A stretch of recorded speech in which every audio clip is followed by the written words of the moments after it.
This program features live coverage of an African safari and may include animal kills and carcasses. Viewer discretion is advised.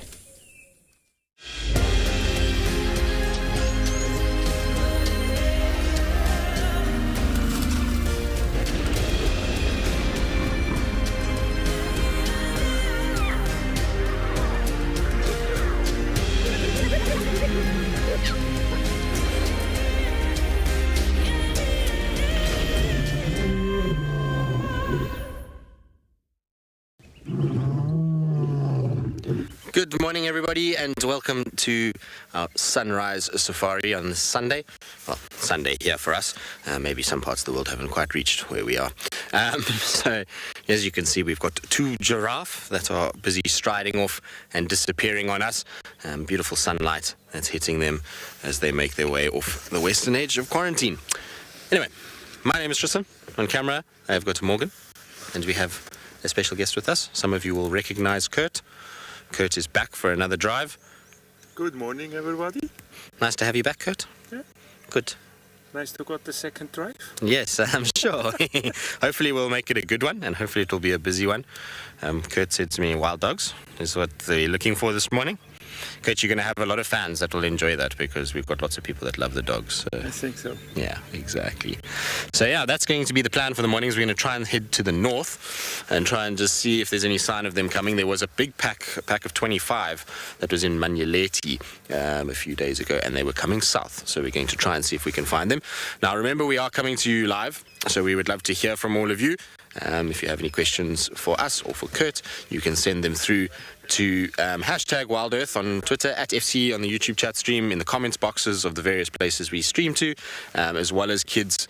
We always love to hear from you, and you can send your questions through to kidquestions@wildearth.tv. So that is that all done. We are now going to probably leave our giraffe, given our giraffe have left us. They seem to have moved off. So we're going to try and head north and west. If the dogs do come in, they're going to come in via Buffels Hook. One vehicle is going to check the boundary all the way, just to check if they have crossed over. What we're going to do is we're going to go up towards the gate area, and then we're going to cut slightly south a little bit and just check if there's nothing coming from the western side. Although I would be surprised if that's the case, because the dogs that we saw here the other day, the Ottawa/Pungwe/whatever pack, there's lots of members in that pack, so it's not easy to kind of call it one name. I think we've got to come up with a new kind of ID for them, which is pretty much seasonal with wild dogs. They went kind of south and east into Mala area, so the chance of them coming from the west is pretty slim, but we'll see. We'll see how it goes. You never know. And then the other one that could potentially pop over is Tortoise Pan and Shadulu. They've been mating. Kurt, you saw them yesterday, hey? Yes. Yesterday evening, because Kurt stayed at Arathusa last night, and he was showing me a video of Shadulu and Tortoise Pan mating, which is all very exciting. I'm just checking here carefully. This road that we're on is a thoroughfare for leopards and lions and all things predatory. They like to hug the edge of the open clearing and walk on this road, so it's always a good road to check for tracks. So far, just lots and lots of hyena tracks everywhere, which is to be expected. Hyenas are pretty much around all day, every day on this reserve. I don't think you can drive a road without a hyena track from the night before on it. They walk everywhere. All right, I'm going to carry on. We're going to slowly, like I say, head northwards. In the meantime, though, let's take a look at what our weather is going to be like for this morning safari.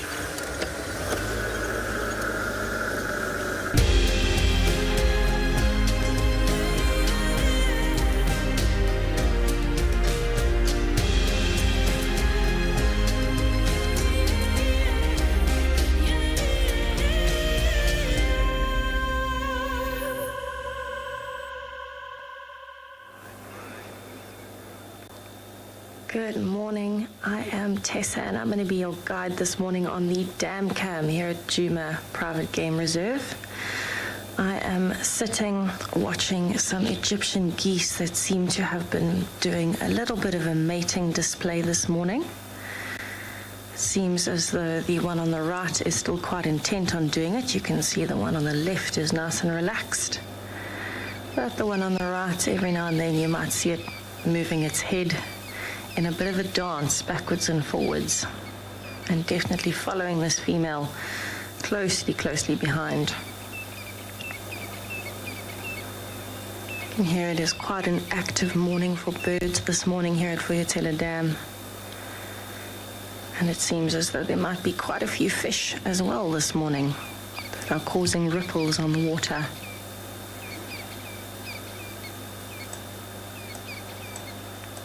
You can see the sun is coming up really nicely.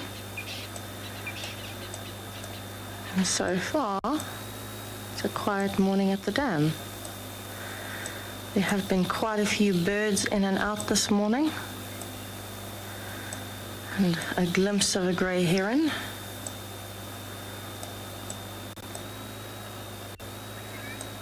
And a beautiful lilac-breasted roller has just landed there.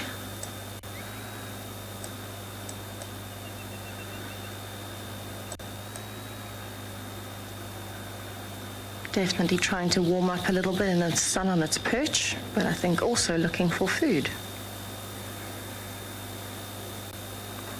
So it's scanning around at the moment, looking for insects that might be moving in the grass.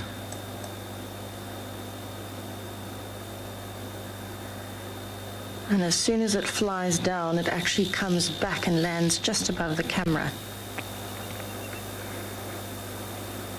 It's definitely got a favorite perch in a tree.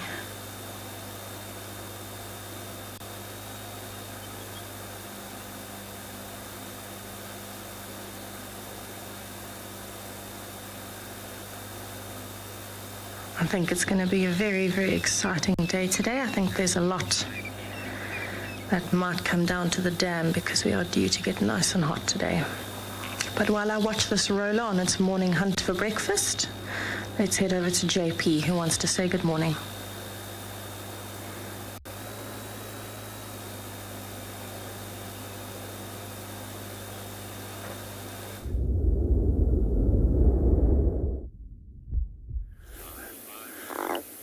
Good morning and welcome to WildEarth. We're live at Eco Training Pridelands and we're starting our walk from Leopard Koppie this morning. We decided to do so because it provides us with a good view of the surrounding areas, and it has a drainage line that moves between two dams, which we are hoping to see some animal movement in the distance, and then from there on following up. I hope to find some elephant this morning and hopefully some giraffe as well. In the meanwhile, there's a beautiful view of a moon, and at this stage it's forming a gibbous moon. I'm going to tell you a little bit about that later on. But my name is JP Leroux. And behind the cameras, we've got BK for the morning. And we're just going to pan back onto that moon and then we'll tell you a little bit more about it. So this part of it, at the moment, the moon is entering a stage which is referred to as a gibbous moon, which means that it's illuminated more than 3/4 and will become progressively less and less illuminated in the next few days until we reach a new moon again. And from there on, 27.5 days later, we'll reach the same point again. What I do find quite fascinating is a few things that I would like to share about the moon. And we don't always think of it as a major influence on our whole ecosystem, but especially over here in the bush, on full moon nights, some of the day active species will become actually active at night. And one of my most memorable hunts of wild dog, as well as seeing cheetah, was actually at night time on full moon evenings. The moon is also responsible for a number of other important roles and influences on our planet.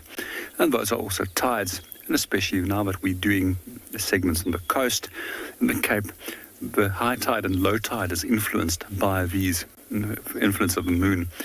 Just to give you an idea that it has different strengths as when it pulls, depending on how close it is to the Earth or how far away it's from the Earth. But on average, it's between 360 and 400,000 kilometers away from us.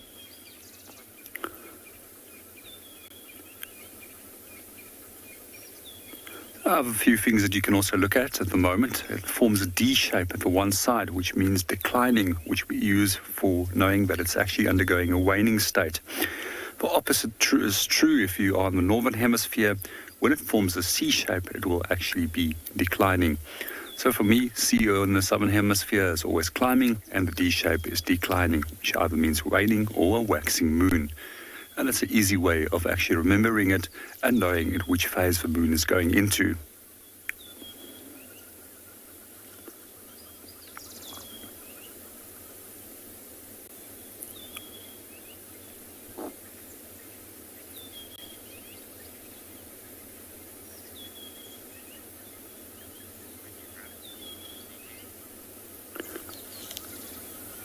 We're going to start making our way from here onto one of the dams and see what we can go and find. Let's go and see what the others are up to.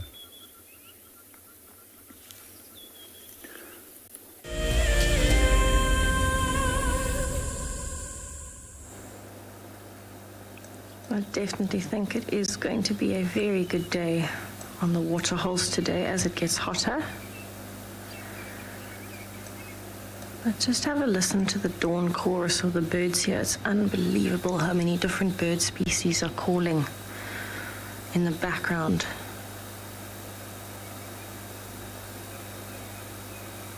I'm going to try and count how many I can hear.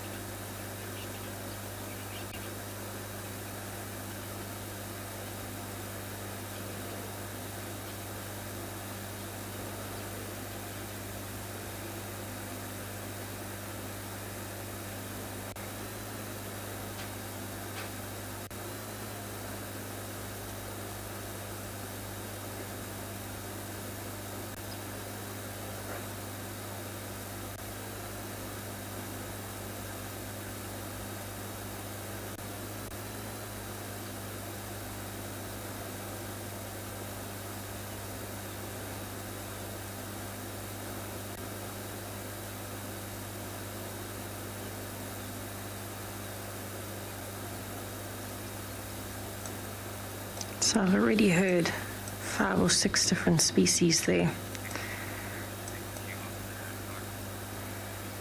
And just absolutely unbelievable. You can actually hear in the background as well quite a few that might be further away.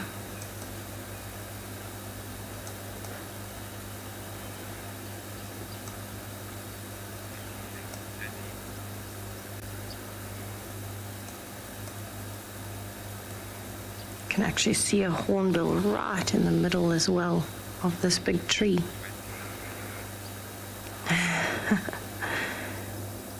Can just see its head moving there.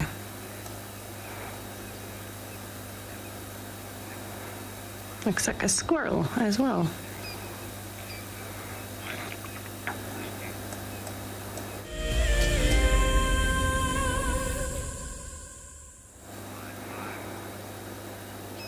So I'm actually just watching. There's a little squirrel that's bouncing around this tree.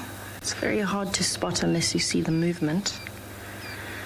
But it's actually sitting, there it goes, up the branch, sitting quite close to that hornbill, which seems to be preening itself in the morning light. And there's another one that you can just see the beak sticking out too.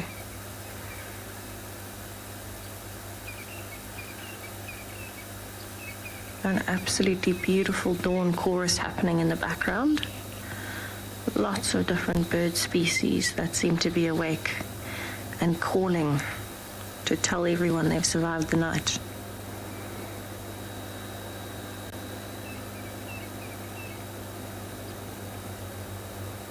So I think the hornbills, for the most part, are still just trying to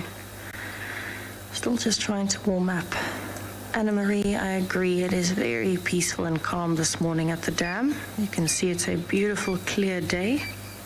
And it seems as though it's going to be quite a busy morning at the dam. There are a lot of different birds that are coming around, A lot of different birds calling. The fish are actually also quite active. There's been a lot of ripples on the water. And it seems like the francolins and spurfowls are definitely giving us a morning greeting with their calls.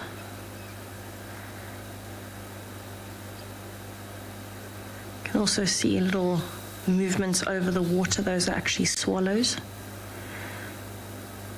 And they're doing a combination of two things, actually. The one is catching insects just above the water level, and the other is occasionally dipping in for some water themselves or to wet themselves and have a bit of a bath. I have not seen the hippo yet this morning, so very possibly he's still out on a stroll and might only be back tonight or tomorrow if he's found another waterhole.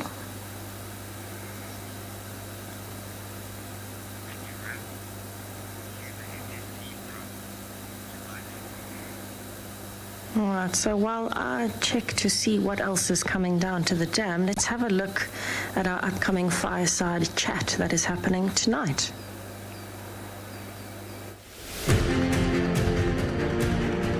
As WildEarth has shown, a guide is critical to your enjoyment when on safari. Safari Guide of the Year is an annual event which creates awareness for these men and women who dedicate their lives to tourism and wildlife. WildEarth fully supports this initiative that gives more credit to a profession that drives our economy and flies South African flags higher than most.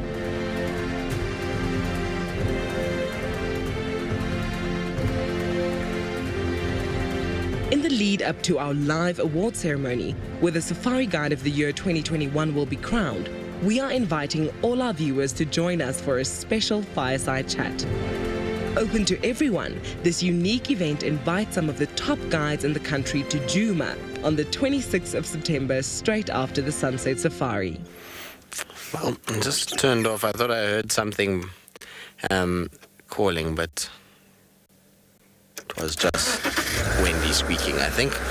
Anyway, Morgan was very panicked there for a second. He thought something had gone horribly wrong. Don't worry, Morgan. Everything is okay. We're all good. So we've found tracks for two different female leopards. One I think is Kalahari going to Gallagher Pan, and the other one Kara coming south down Aubrey's Road.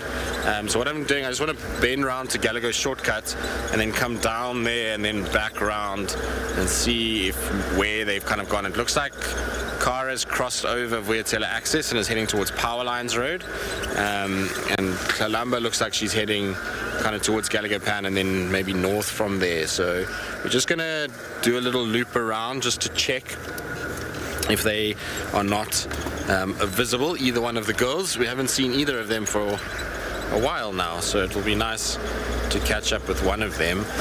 As for the dogs, still nobody's found any tracks crossing in from the Manyeleti side.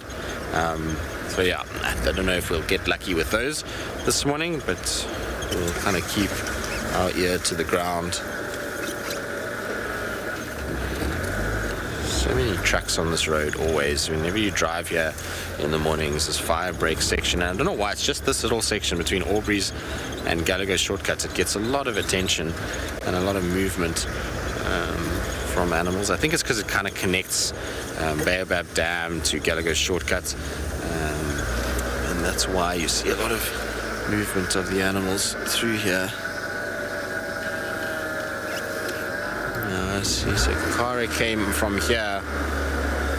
She walked here and then she cut into this block to the right, and then that's her tracks coming out there. All right, I'm gonna keep just going down and just seeing if we can find any sign of anything. Some scat in the road. I just want to check how fresh it is.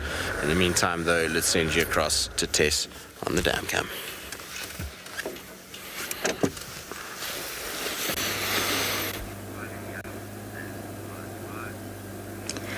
So it seems like a little family of baboons has actually come down to the dam.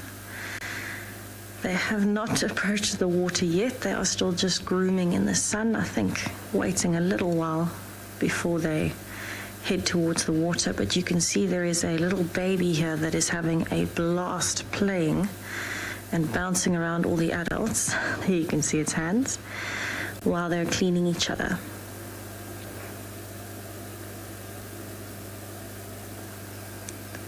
Well, definitely got a lot of energy this morning, and I think it's going to continue for the majority of the day.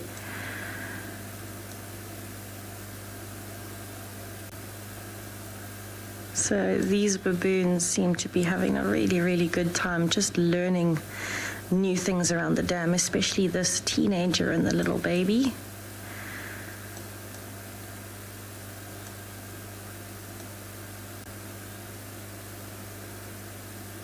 So these little ones, you know, the most important phase for a baby baboon is actually when you're growing up.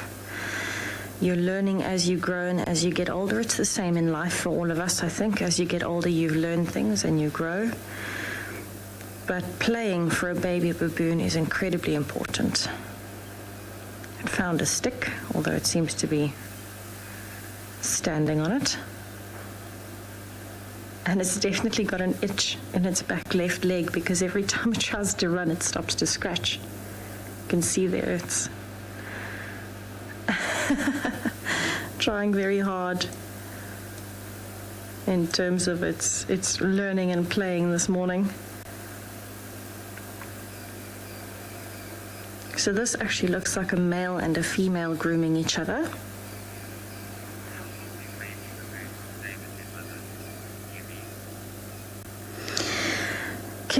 Baby baboons will stay with their moms, well, depending on whether it's male or female, for probably most of their lives, actually. For the first 5 weeks, it's quite important. The baby baboon will hang onto mom's tummy. And then from about 5 weeks old, they'll actually move and start jockeying on her back, just like that. And for their whole lives, if it's a female, they'll normally stay with the family. If it's a male, they might end up leaving. But most of a baboon's life will be within that family or the troop.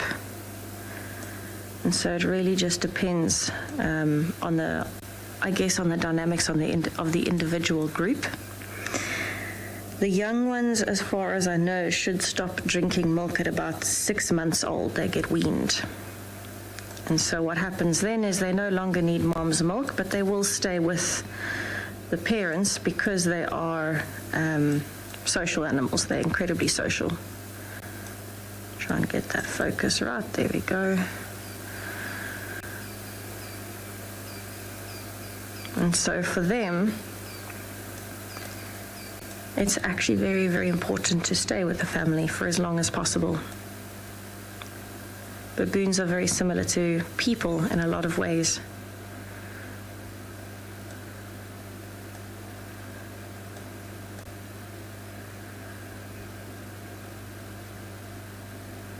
I guess if a baboon wanted to, it might leave the family if it felt that it needed to.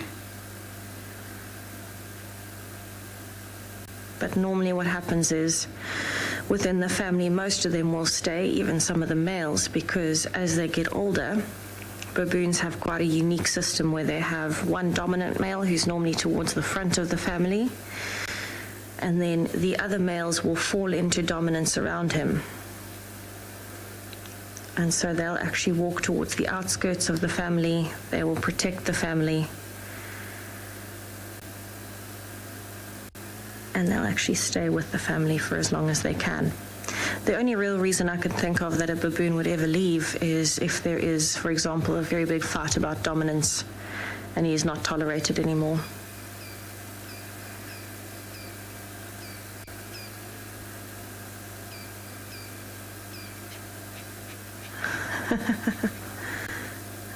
A teenager trying to carry the baby there.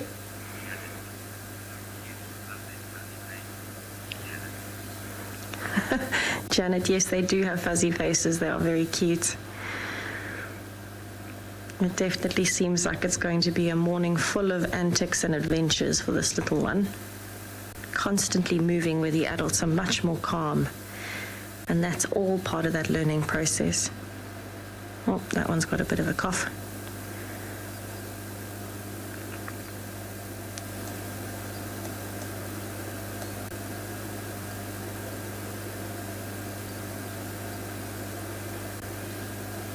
See, there's a lot of backwards and forwards, constantly looking for new things. So it's definitely at that age where everything is a new toy, everything is a new adventure. And so at this age as well, baboons also tend to put pretty much anything in their mouths and chew on it, just like a human baby when we're teething, except the difference is the baboons aren't teething, they're just learning.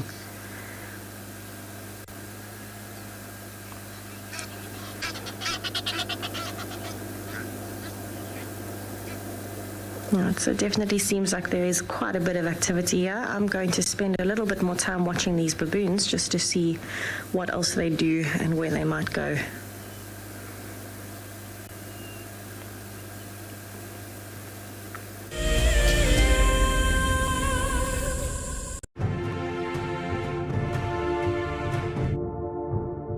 Free diving is the purest way to experience the great African sea forest.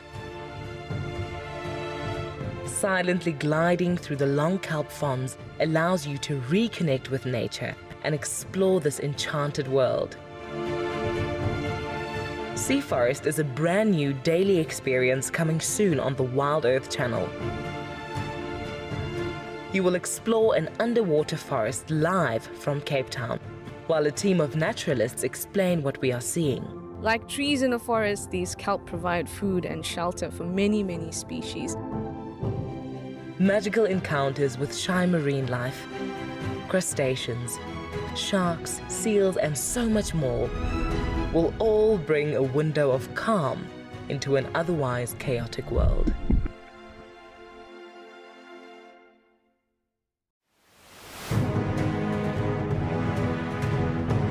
Being nominated to the top 5 and finally being here, for me, it's an achievement.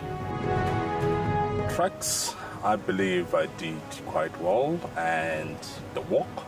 And sometimes you often drag their feet forward. The storytelling as well. So yeah, I think that's where I see my strongest point. And then, that was the opportunity of the scraping. I say the bedding and the call definitely for me. It was quite a big challenge. Guiding is not all about the award that we have had, but sharing the experience and continue to do what we have passion and love.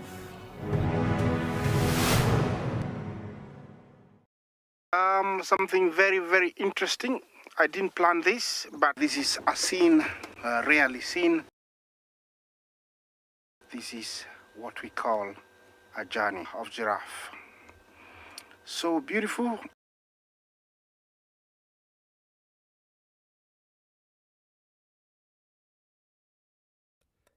Tune into WildEarth every single day. It's in your nature.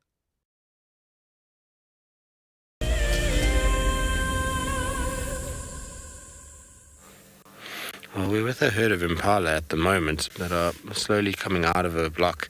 The scat that I just saw on the road now is super, super fresh. It is wet still.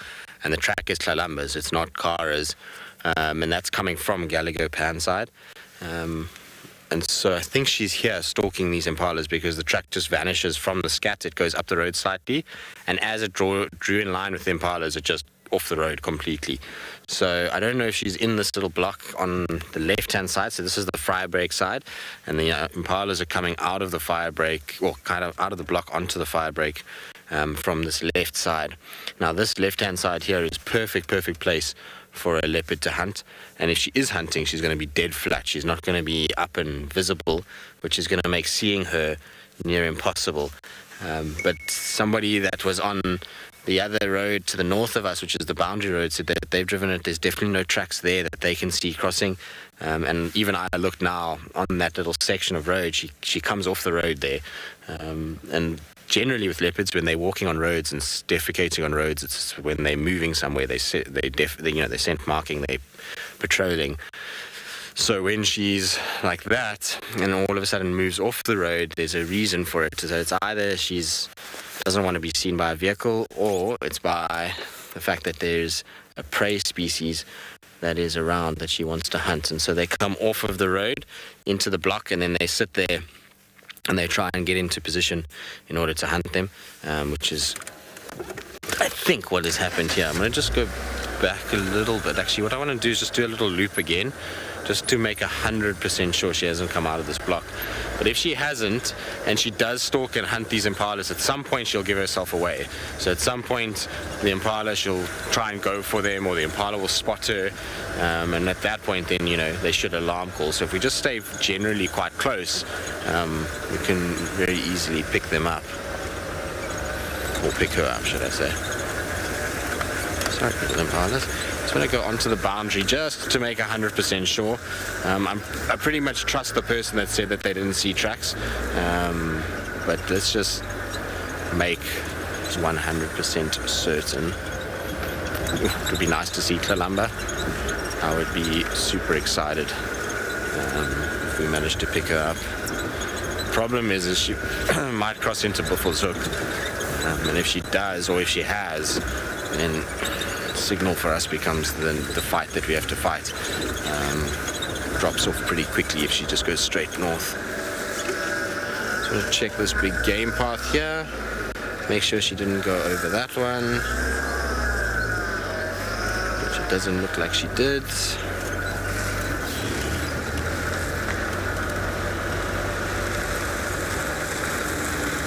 Jerome, I think if they picked it up, probably, yeah, it would give them, it'd be like, okay, something's here.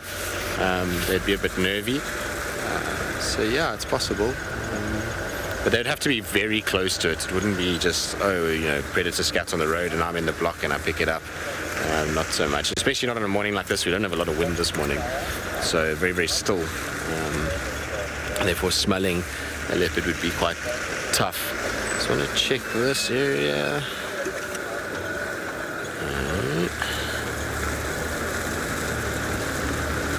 Because where she should have crossed is on the main road here. It's where Kara came in. And I wonder if maybe she scented Kara. That could also have been possible, is she picked up the scent and then turned on Kara's scent to go and see who this leopard is in her area. That's also possible. But the impala make the most sense.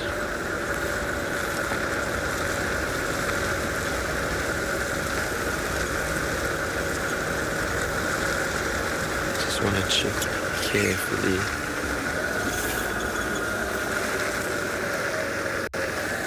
Lily pan, no, they can't.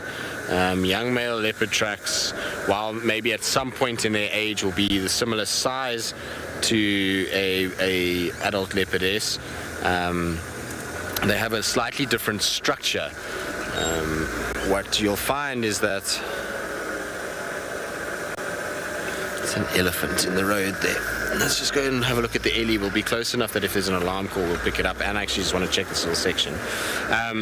So they have a very different structure. What you'll find is with the back pad of a leopard, it tells you male or female. So very angled, sharp back pad edge on the edges of the track is female, whereas male has a very rounded back lobe on the front paw.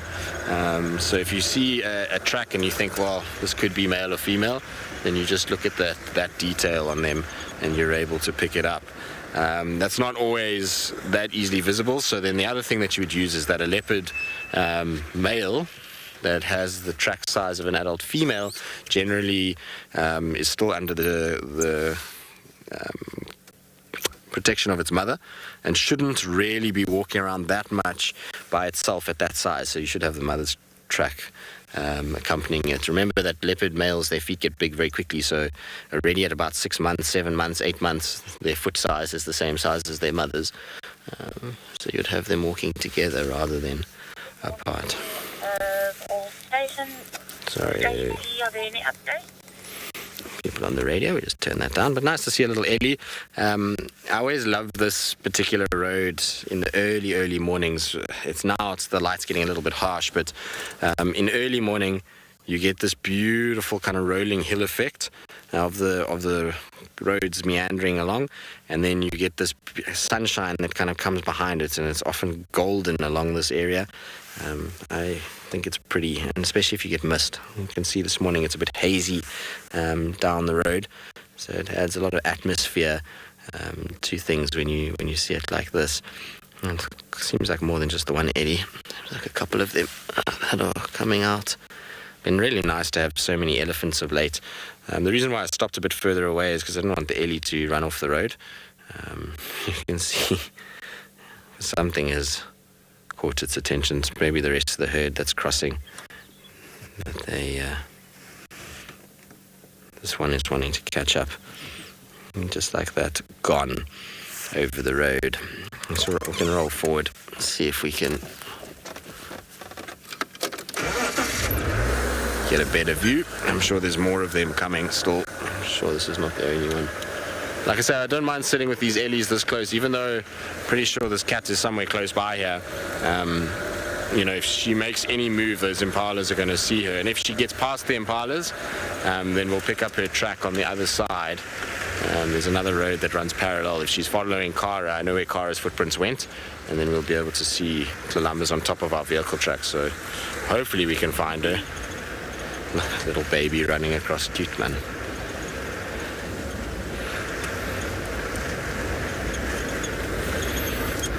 Now you might see Morgan's hand briefly. He's just got something on the lens that he just wants to clean off. So we shall see his hand shortly. These elephants are out of here. They are not hanging around for anyone.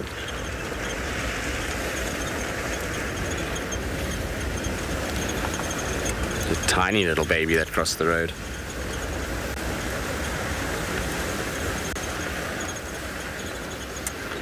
Let's go forward, Morgan. It's difficult to get visual in this area. It's very thick. So we shall try from here. And I'm sure they're going to now stop behind every bush. But it's the way Morgan likes it. Lots of you that would have watched the last couple of days will know Morgan likes a bit of camouflage. Animal in its environment. Hey, Morgan. Definitely. Definitely, exactly. So it's definitely going on your show reel, isn't it? 10 out of 10. 10 out of 10. Oh, wonderful, Morgan. But you can see the herd is stopped now, so now they're just sitting and they're listening. We as a vehicle have created not a big disturbance, but a disturbance in the herd. There's been a noise that's kind of rolled up in a large object, and so often what you'll find is when that happens is that the herd initially is moving quite quickly and then they just stop and they listen for a second, and the females just make sure that where they're going nothing dangerous lies ahead of them or behind them, and then from there they start walking. And you'll see once the big girls start going, which is one that's going to come past now, then the rest will all start to ease off and start to follow her and move with her, and they won't worry now about going where they want to go. They've decided that we're not a threat to them, and so they're happy to start feeding and spreading out once more. Definitely listening. I wonder if they can't hear another herd of elephants as well.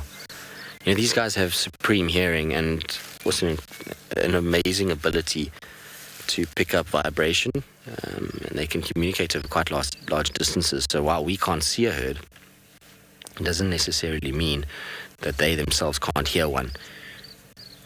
And you hear them grumbling. I don't know if you could have picked that up on the camera, but they're starting to grumble. It's often an indication that they are sending out sound to others.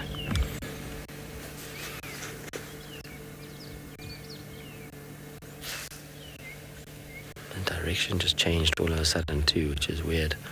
They were kind of heading straight north and they're now cutting in an easterly direction.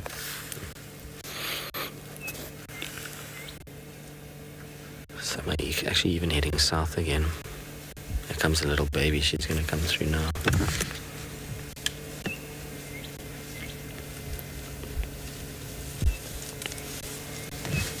Maybe they picked up audio or scent of a bull elephant and they just want to avoid him. I'm not sure. Look at this little one. Isn't that cute?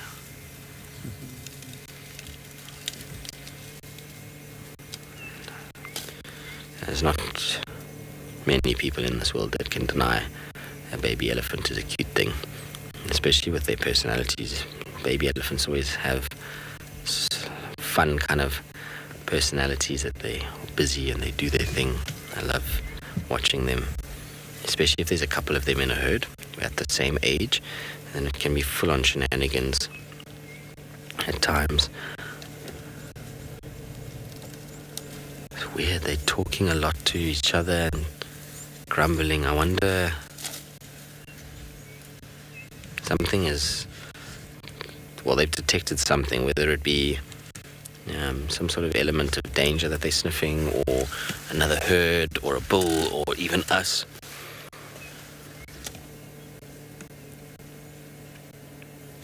Something is unsettling them a little bit.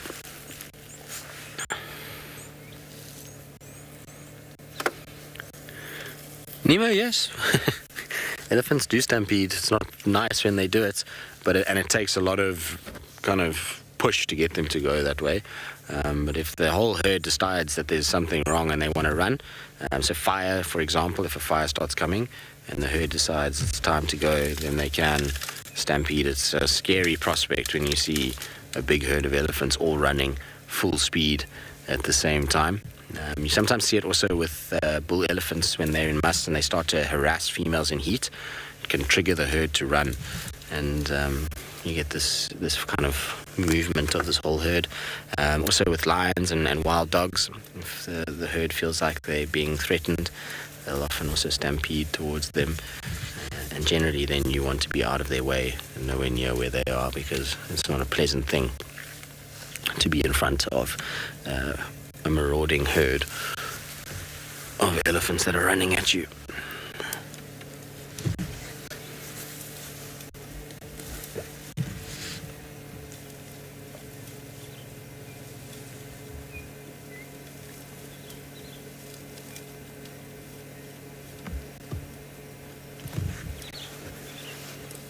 Peaceful though, with their leaves.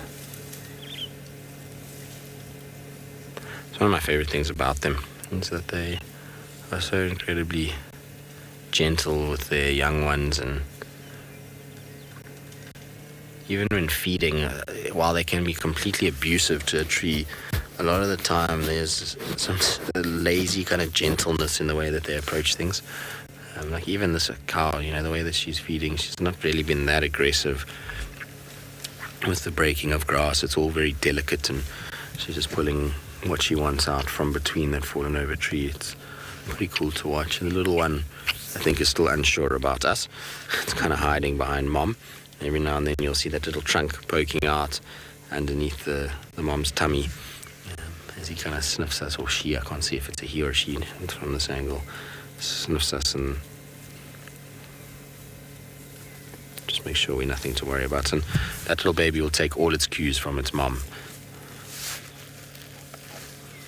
Alright, well, we'll sit here with these Ellies a little while longer. Like I say, we're perfectly placed. If the Kalamba moves, the alarm calls should go off. If nothing, by the time we're at least finished here, hopefully she should have moved and we'll pick up a track. So we'll be patient with the Ellies and see what they get up to.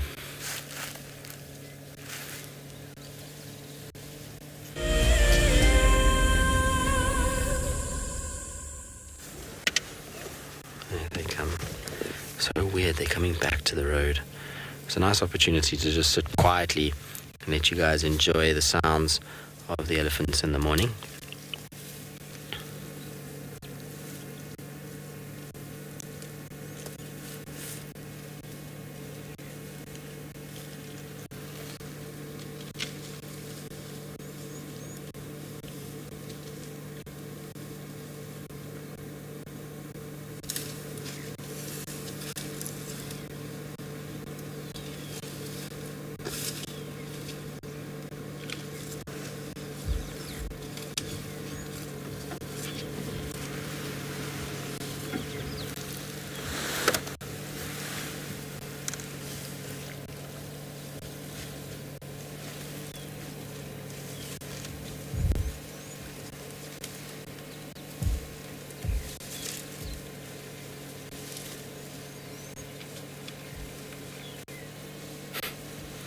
And this little baby is struggling to keep up with mom.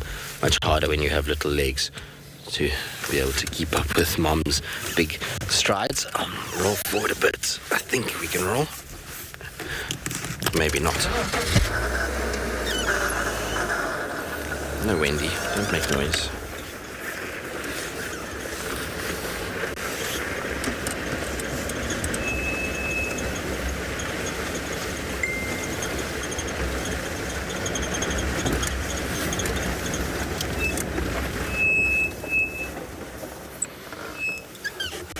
Just starting to come through this little gap into this drainage section.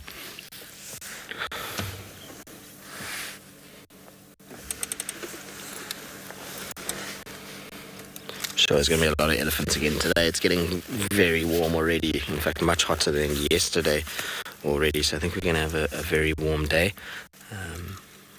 That will mean that a lot of the ellie should come down. And I'm sure Tessa later in the morning is going to get a lot on the dam cam. Alright, well, our ellies are probably going to push into Buffalo's Hook a little bit, so I'm going to turn back to where we had the last tracks for Tlalamba.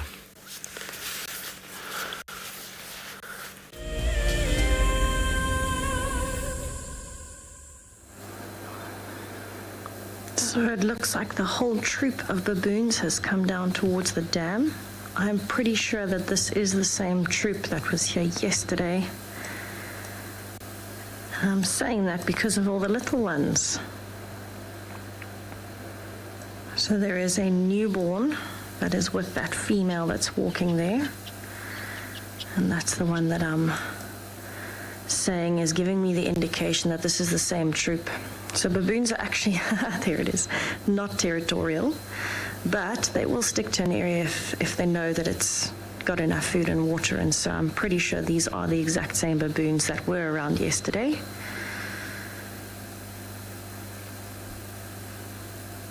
The youngsters are definitely busy playing at the moment. And so that mom who's got the tiny baby keeps actually moving it off because I think the youngsters are getting a little bit rough. They're starting to run around a lot. They're starting to bite each other and bounce off of each other. And so I think it's a little bit tough for that mom to keep her little one out of harm's way. You can see how they're tackling each other while they're running. And this is all normal when you're a baboon. You can also see they are practicing their dominance a little bit as well. And that's particularly important for young males, because for a young male that's grown up in the troop, you'll probably find that they might not become the dominant male in the troop. It might be quite difficult for them. So you might find that they actually would move off to another troop at around 6 or 7 years old if they feel that their dominance is not going the way that they want it to. Here we go. So you can see there are still quite a few of the troops spread out. None of them have come to the water's edge to drink. They have just been kind of looking for food, grooming each other, sitting in the sun, relaxing, and picking up elephant dung and walking with it like that teenager. Or, like this one, that's decided to lie down. You can see it there kind of sprawled out in the shade. So I don't want to make too many quick movements for you. But this baboon has decided it is definitely time to have a nap while the others are playing.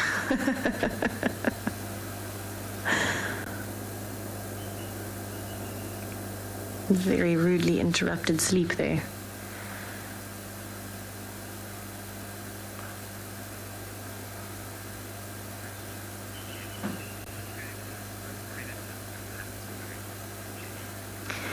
Jenny, a baboon's main predator is actually a leopard. Leopards have a particular knack for catching baboons, and that's because things like lions and wild dogs wouldn't be able to climb up the trees after baboons, but leopards definitely can. And so most of the time, if you hear a baboon alarm calling, it's because they've seen a leopard. They are very, very nervous of leopards for very good reason. Pretty much the only defense that a baboon would have against a leopard is if it's a big male, his canines are actually bigger than a leopard's, so he can try and fight back. Or the smarter thing to do for most of the rest of the troop, females and youngsters in particular, is to try and climb as high as you can in a tree in the hopes that because you weigh less than the leopard, you can get higher up into the branches than the leopard can. And so at some point the leopard will feel the branch is too thin or too flimsy. It might start bending under the leopard's weight and it won't be able to go any higher.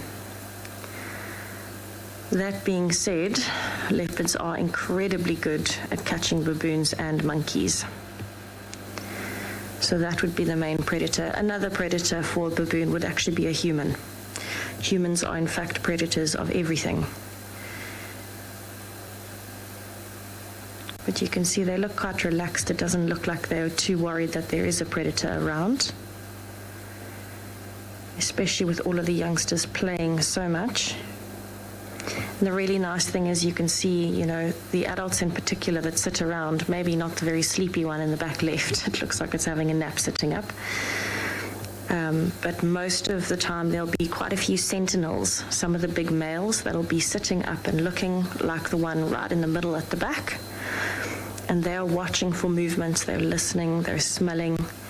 And as soon as they feel something isn't right, they'll give a massive bark, an alarm call. And then you'll see the baboons will scatter very, very quickly.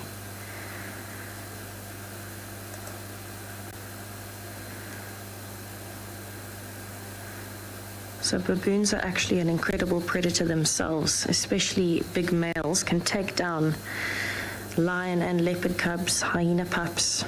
They can take down antelopes. I've seen a baboon take an Impala lamb. It's actually very, very well developed to be predators in baboons. You can imagine with very big canines with, you know, being able to be really fast, and they're actually really strong. A big male baboon is probably strong enough if it tried to push over a human. So you can imagine as a predator they are very advanced. That being said, they are lucky because they are more similar to us. They are omnivores, so they can also eat things like fruits, seeds, plants, anything that comes along. They also say, as a general rule of thumb, if you are lost in the bush, don't eat what a baboon eats because their digestive system is so strong they can eat poisonous things, where a vervet monkey can't. So rather follow the monkeys than the baboons. Interesting fact of the day.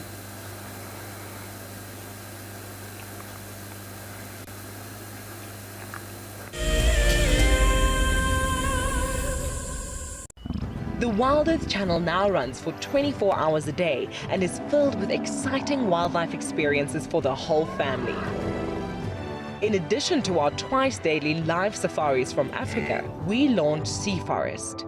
Free divers explore the great African kelp forest under the water in Cape Town, while naturalists on the surface explain what we are seeing in real time. Our Escape to Nature series features exceptional wildlife footage throughout the day, and here you can immerse yourself in the sights and sounds of nature.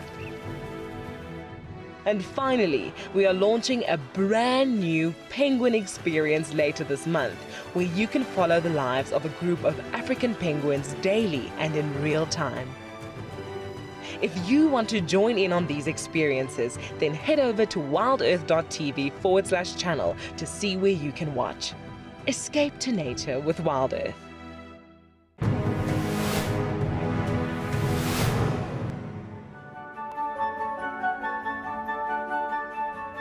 Civilized to just found some black rhino tracks, a mother with a calf. The calf tracks are so small. They're somewhere here in this area, but it's too dense to walk this way. So we're going to walk around where it's not so dense. Let's hope we get lucky. And sometimes you often drag their feet forward and deposit the scent mark, which is that what they use to patrol their territory. We managed to get a glimpse of the black rhino, but for safety reasons, of course, we held back and we walked a different way, but it was such a fantastic experience. We didn't just focus on the big things, because it's not all about the big things. We focused on army ants and lots of dung. Civilized did an incredible job, but it's up to the judges now.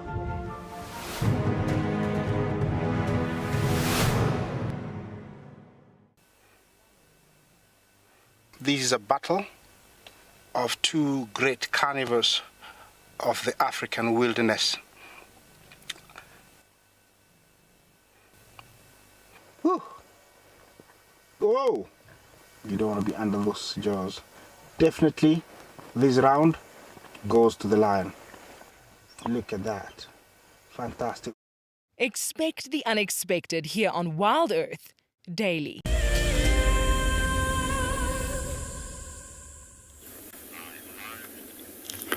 Welcome back on Bushwalk. So far this morning we've been hugging these dolerite ridges in the hope of finding klipspringer.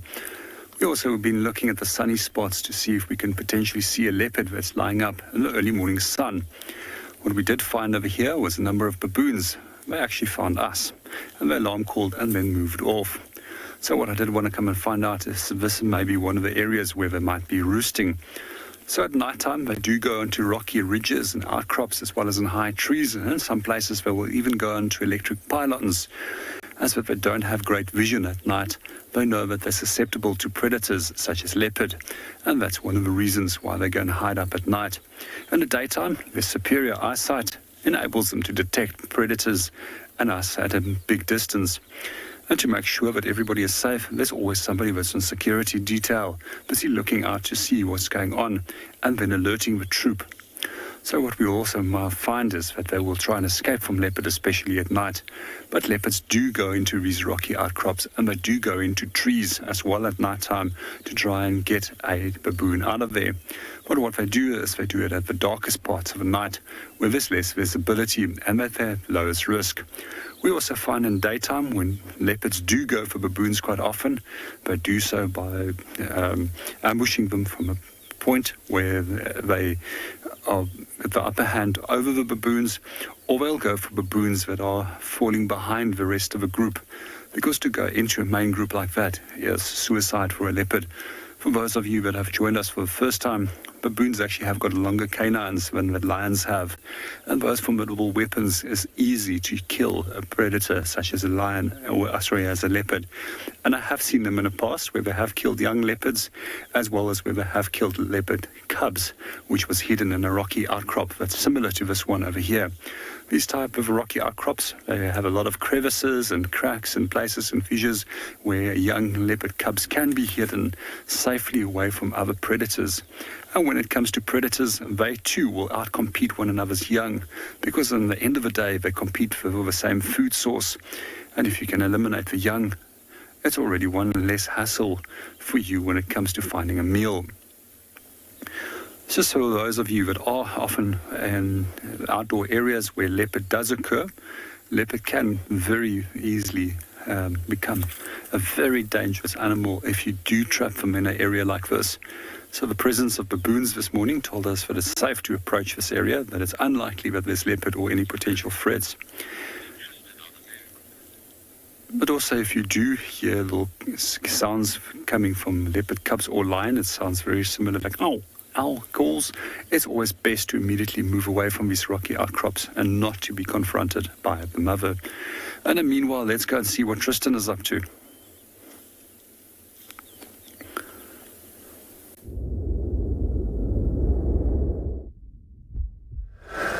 Right, well, we're still just scanning around. I've checked this area. I went for a little walk, but unfortunately I had to come back to the car because there's a herd of elephants that are bombing through.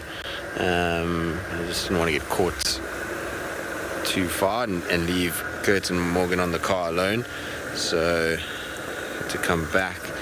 But her track, unfortunately I hit the track in the wrong place because it's right on an area where she must have come off the road where I went over it. So I can't see if she went right of the road or left of the road, but given there was a herd of Impala on the left and the trucks for Cara came into this block, that's why I'm checking this left side just to see if she didn't pop back out and she's on top of our vehicle tracks going down following Kara's scent. The Impalas haven't alarmed, they haven't made a noise. They all look a little bit like wary and checking, but they don't seem to have seen a leopard in the last little bit, otherwise they'd be a lot more twitchy than what they are. There's definitely nothing coming out here, and we're already too far. And I didn't find a single track crossing the boundary.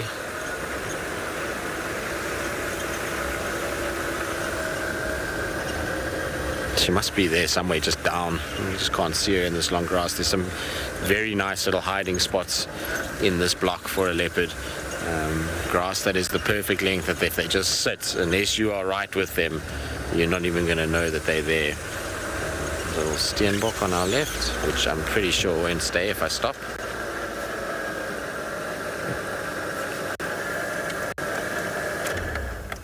That's amazing.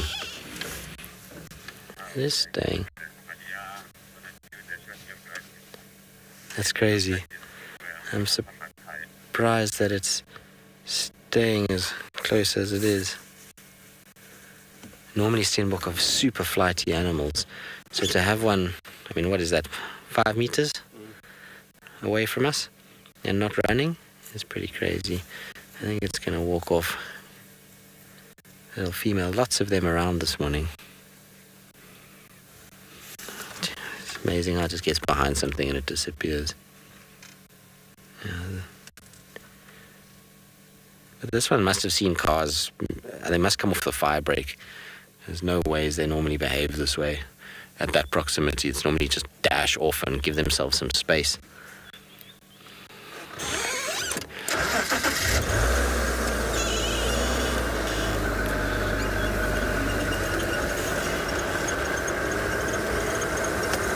Jasmine, they're not. A lot of the time they're with their partners, you just can't see it. So we had steenbok just now, 2 of them. 2 different pairs already this morning. So it's not always that they're on their own. Sometimes you just don't see where the male is. In this case, the female, you might not know where the male is. He might just be lurking not too far away in the long grass and sitting. Remember that they pair for life, these guys. So once they find a mate, they're not going to let them go unless, of course, the mate gets killed. In which case, then they have to try and find their own one, or their own partner again, which can take a bit of time. Also, you've got young steenbok that haven't quite paired off yet, so loners are generally those situations. Pretty crazy sighting, though. It's not every day we get to see them as relaxed as this.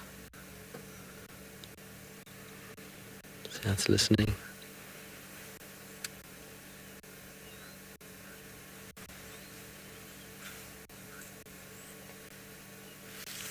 Must be a daunting world if you're a steenbok. Must be a lot that goes on that you think to yourself, am I going to be eaten at any second?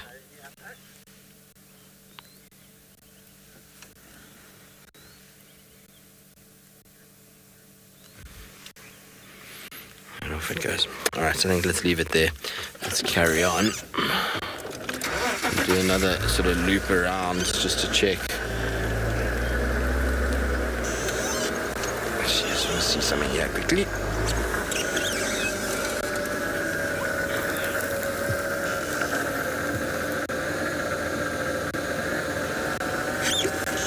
Looks like she's out, Morgan. You see her? This is her. This isn't Kara. This one is bigger. It looks like both Kara and Kalamba have walked here. I think she might be tracking Kara. Let's just backtrack a little bit.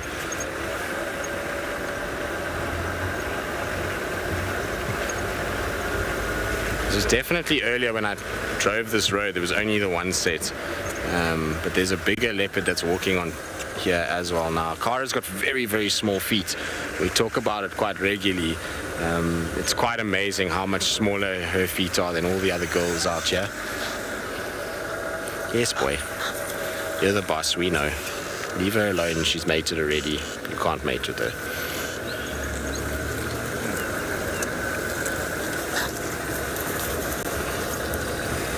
Boys will be boys.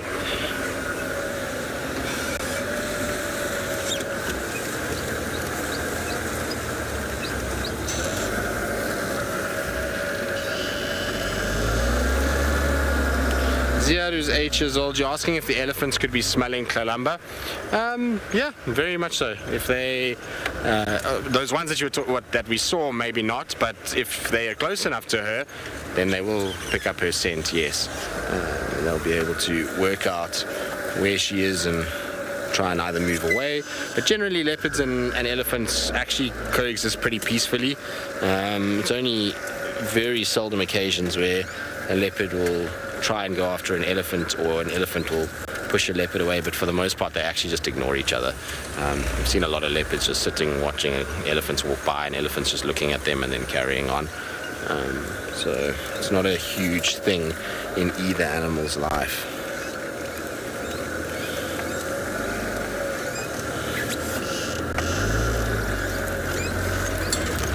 Kara's track still goes, but I can't see the bigger leopard now. I say Kalamba because it's the only cat that I can think of. I mean, it could be Shitulu, but she's been mating with tortoise pan, so I don't expect her to be walking that route.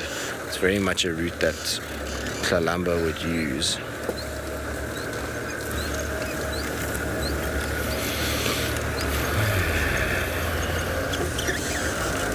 Alright, so I'm just going to keep checking here and just see if I can find any sign of either one of these cats. In the meantime, though, let's send you across to have a look at what's coming up in Penguin Beach.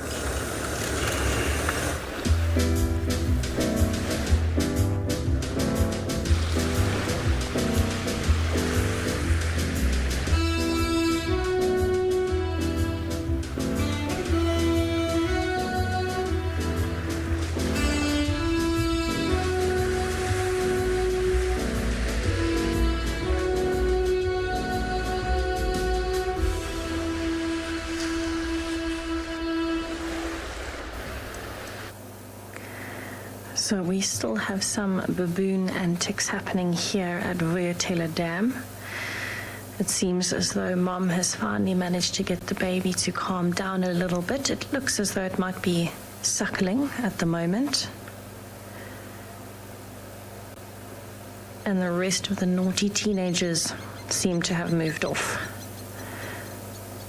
So you might find now that the morning has gone on a little bit, maybe it might be time for a little power nap.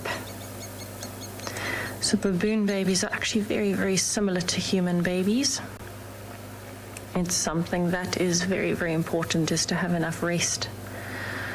And in fact, most baby animals will need more rest than the adults.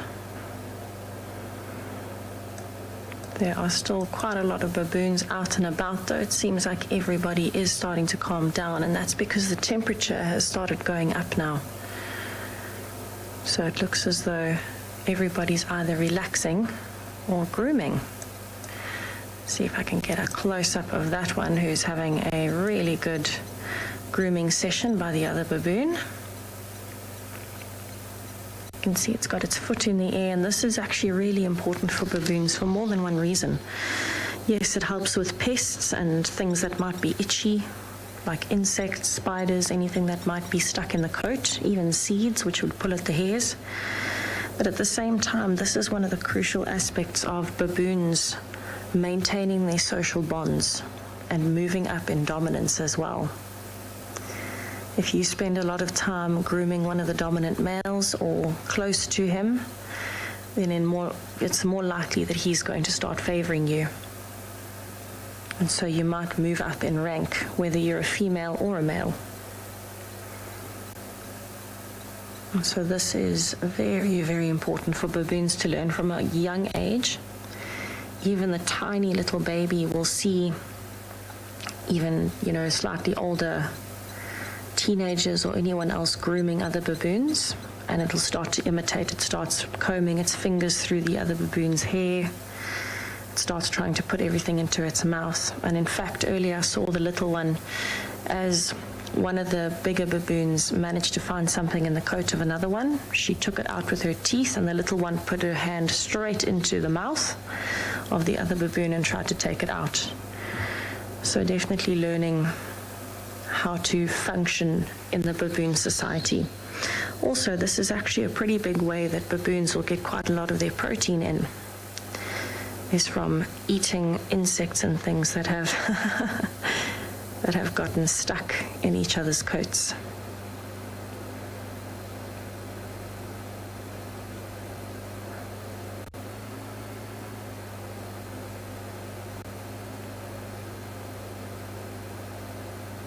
There are quite a few different birds that have been calling as well this morning, so as it's gotten warmer, it's no longer just crested francolins, Egyptian geese and blacksmith lapwings.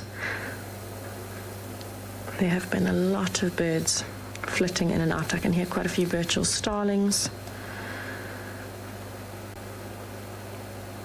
You can see it's definitely a relaxing kind of day. We've got some very, very flat baboons enjoying the sun.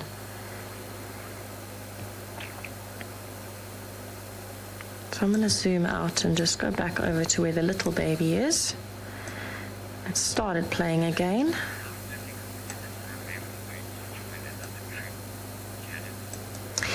Janet, when a male baboon joins another troop, it can be difficult if he's younger, which is why they'll only really start doing that from around 6 to 7 years old, maybe 8. But for them, it's actually easier to, in some ways, join another troop where there's no genetic ties, because they might be accepted in, and then they just build up their dominance from being one of the males that maybe moves at the back of the troop to a male that would be dominant somewhere. So it would actually depend, there's so many dynamics that go on. If it's a troop that's already got, 5 or 6 really big dominant male baboons, then it would be very difficult to join that troop. But if it's a troop where, for example, there might be a little bit of unrest or not as many dominant males, then it would be a lot easier to join. It's never an easy situation, though, for any animal when you're having to leave or join a new family. You can imagine there is a lot of, you have to get to know each other, you have to figure out where your dominance lies within a herd that is already established or within a troop that's already established. And you've got to try really, really hard to kind of fit in as much as you can.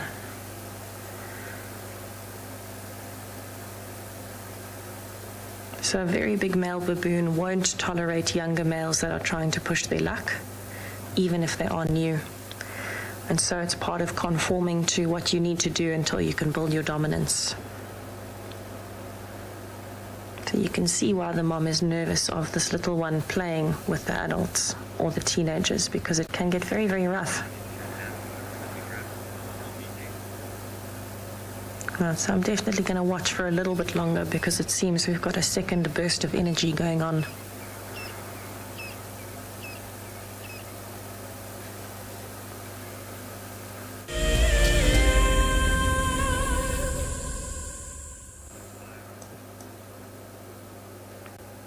So the little one is now kind of back in the safety zone with an adult around that can almost regulate playtime a little bit more. But you can see it can get incredibly rough. Look how they're pulling it. So as much as this is a learning experience for this tiny baby, at the same time it can very easily turn into a dire situation if a hip or an elbow or even a shoulder is dislocated. Anything like that could very easily happen being pulled around. Luckily, young baboons are quite flexible. So that is a natural counteractive measure to all of this rough play. But mom is probably the best defense against that, because if she really does feel like it is getting too rough, if she's watching, then you'll see she'll actually go and pull the baby away and even sometimes discipline the others. A lot of that will actually come from her just listening to the baby. If the baby screeches or anything like that, then she'll know it's time to intervene. Let's just watch them playing for a little bit.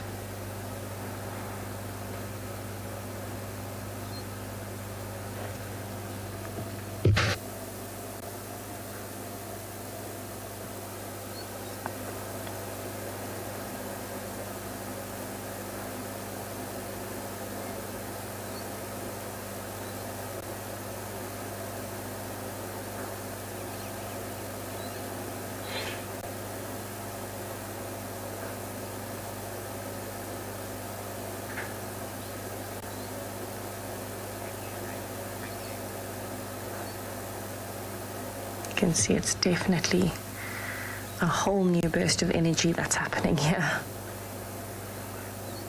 Some somersaults going on with the teenagers. Very entertaining.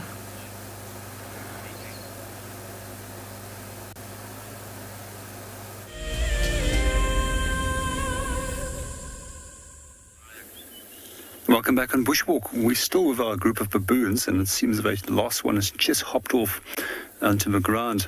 There's quite a few of them that were sitting up in the trees just watching what we were doing. I might actually have a glimpse of one. I'm just going to see if I can spot him again. No, they're all gone down, unfortunately.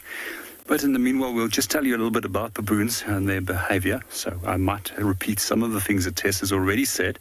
But what I do find normally is when we do locate roosts is that we can identify those roosts normally by a very strong aromatic scent of a musty smells of urine as well as dung that's been left on the ground. Some of the other things that we'll also notice is dung that's fallen onto the ground, which you can see, which indicates that they are roosting in the area. When it comes to those roosts, we also find that the most dominant individuals in that group make sure that they've got the most secure sleeping places on that tree or that rocky outcrop, where they're less vulnerable towards predators. But that, on the other hand, leaves the most or least dominant individuals at the highest risk of being taken by a predator.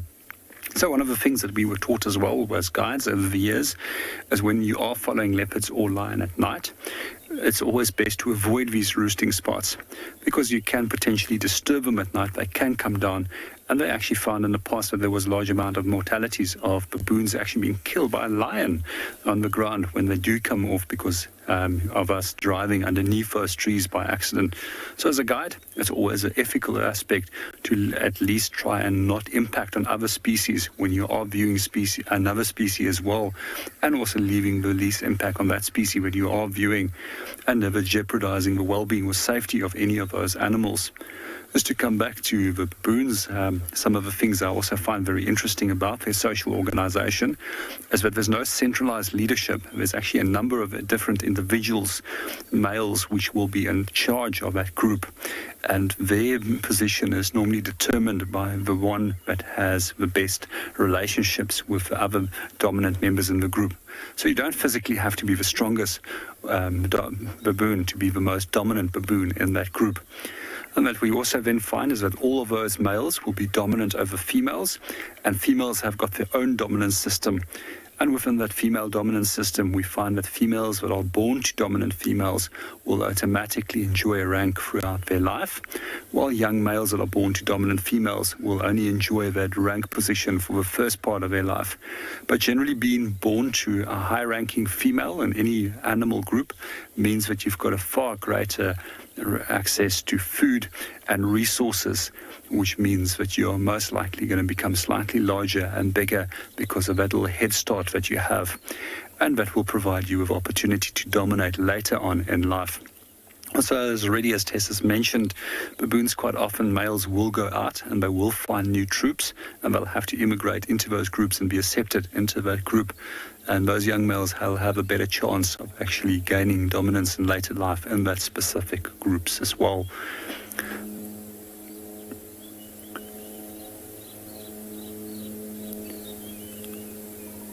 There's a few other things that are interesting about baboons, is that they also quite often, when they have disputes among one another, they'll quickly resolve that dispute by simply grabbing a small little baby baboon, and automatically the other baboon that is in conflict with that male will then be attacked and driven off away from the male that has got the little one.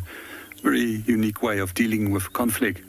But in the meanwhile, let's go and see what Tristan is up to, and we're going to make our way from here down towards one of the dams and see if there's anything that came down for a drink.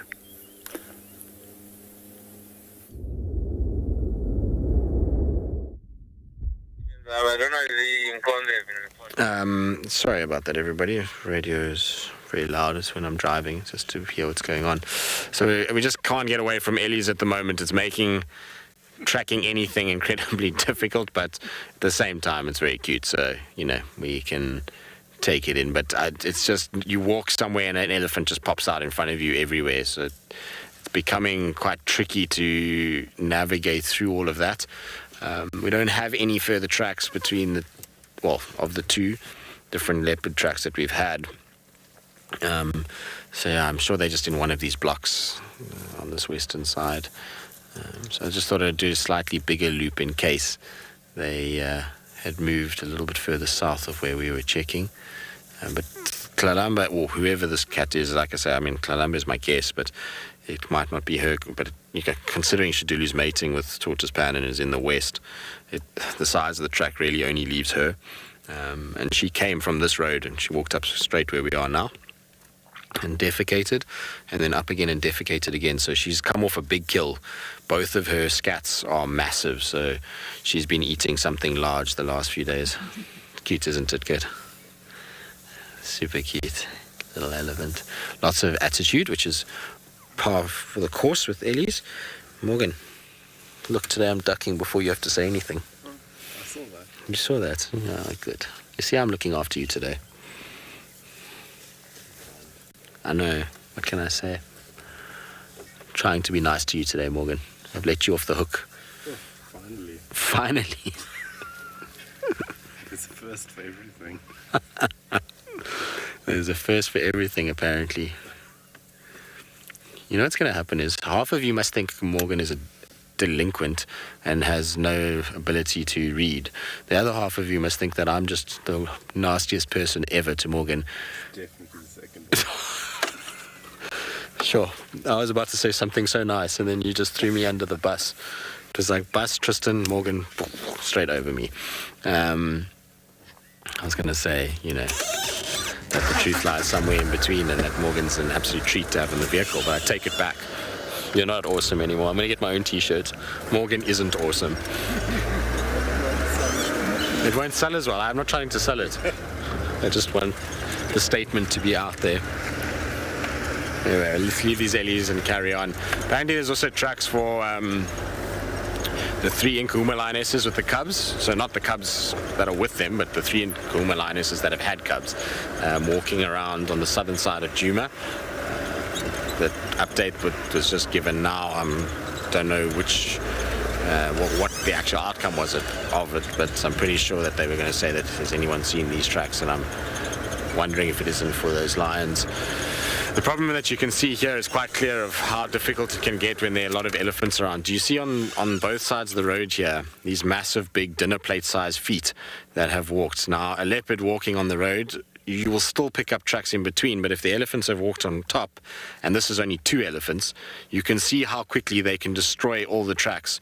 Now imagine if the whole herd walks on here and a leopard walked before, you've got almost 0 chance of seeing those tracks. And then on top of it is you've got the danger element of walking into a herd of elephants in a block with babies.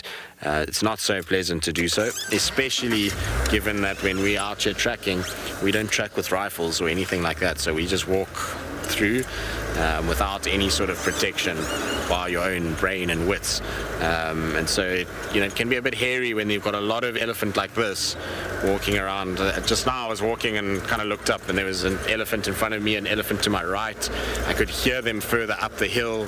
I saw one walking towards where the car was. So it's just like trying to track like that can get dangerous quickly. The elephants at the moment are also in a state where they're a little grumpy at times. They're under pressure food-wise. It's end of winter. Food is not as easily available. There's lots of bulls in the area at the moment, which can also get the cows a little fired up. So you just got to be very, very aware of that when looking for things. It's not going to stop us tracking, but just got to be aware of it. Is all. I think what we're going to do is, because it wouldn't be a drive without Morgan if we didn't go to Treehouse Dam first, so I think we're going to go to Treehouse Dam and then just check back up again, and hopefully in that time one of these 2 cats has actually made an appearance on a road somewhere and walked, and we get a fresher track to follow. We've now laid down our tracks all over and kind of driven most of the roads in that section, so if we go back and we find them on top, then we know that we're in much better shape than we were before. Ideally what you would want to do in this situation is to have a tracker available to you and you drop the tracker off. Oh, thank you, elephants. How lovely of you to leave half a tree in the road.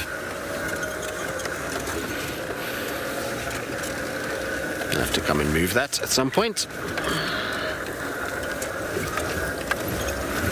Shouldn't be too difficult actually. Those don't look, I mean, they're heavy, but they won't be crazy heavy. I should be able to drag those off the road pretty quickly.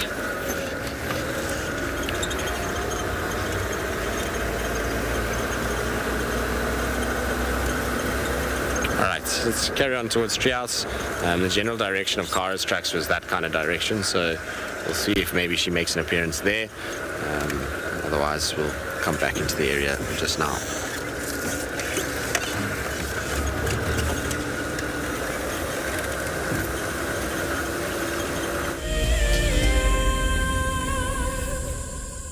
The Masai Mara in Kenya is an iconic wilderness filled with life.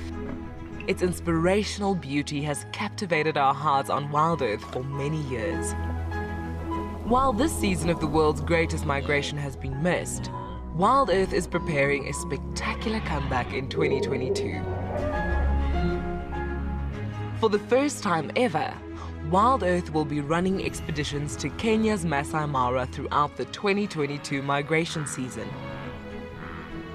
Hosted by David Githu and Isaac Rotich, you could be a part of the team that shares the wildebeest migration with the world, live on WildEarth's daily safaris.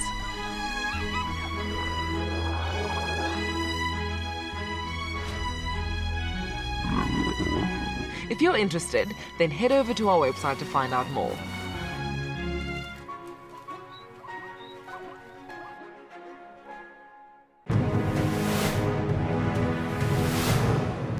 We're in the center of the reserve.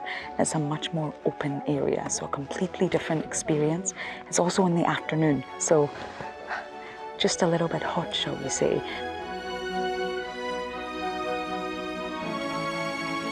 We're following some lion tracks, and then we found the scat of a lion cub. So we didn't see the lions, but we decided to leave the area. It was getting a bit too dense and a bit too thick. So we've come all the way down to the Waterhole to have a little break, and then we're going to keep walking and see what else we can find. And TJ himself actually reminded us at the start of the walk that when you're on the vehicle, it's all about observing. But when you're on a walk, it's all about immersing yourself in nature, being part of the ecosystem. And that's exactly what happened today.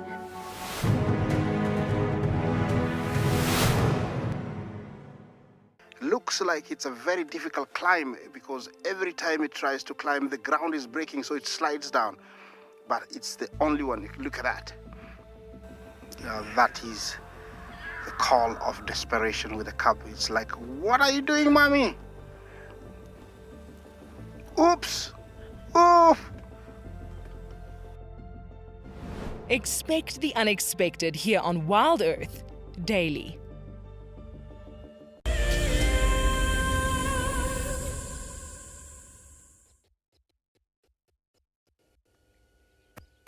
So it seems as though as the day is getting hotter, we have got some more of the herbivores coming in. There's quite a beautiful herd of kudus that is scattered throughout this thicket. And I think they're just enjoying all of the fresh greenery at this point.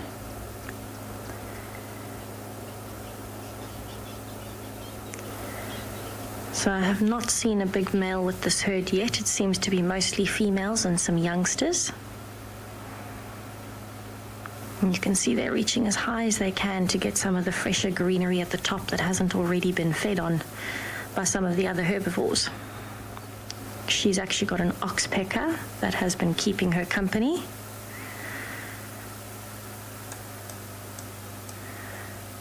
You can see there's the young male.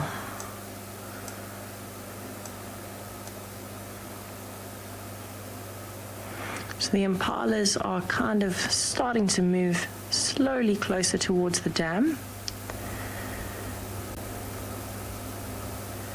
But it seems like the kudus are still just browsing as they go.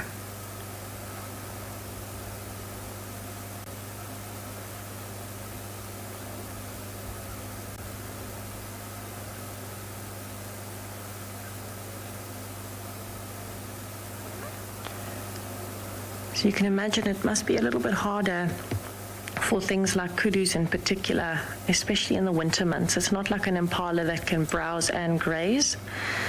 Unfortunately for kudus, they eat mostly leaves. And so what happens is, in the dry months like now, we haven't had enough rain that there is enough greenery around. And so what they end up having to do is really try and get to every leaf that they can. Unfortunately, there isn't enough fresh growth yet that they can relax and move around and move further away from water holes. At this point, they are very, very much and around water. There might be slightly more water and a little bit more fresh.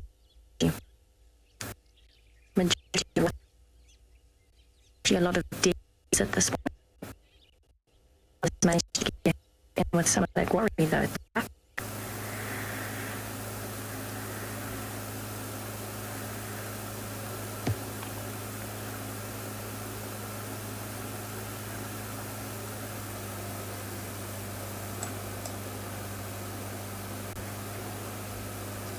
So far I've seen about 6 kudus here, so it's a fairly decently sized herd.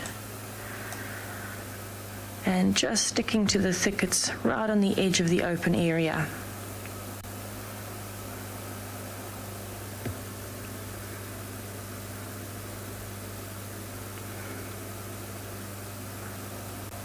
So these kudus will move within an area, probably, in winter months, sticking to the water holes and the drainage lines, but when they have the freedom of choice to go wherever they want to go and can go to find food, this home range of the kudu can extend right up to about 25 square kilometers. So it's a very, very large area that kudus can be found in. They're not strictly territorial animals, so you won't see kudus fighting for territory. You'll only really see them fighting for dominance for mating.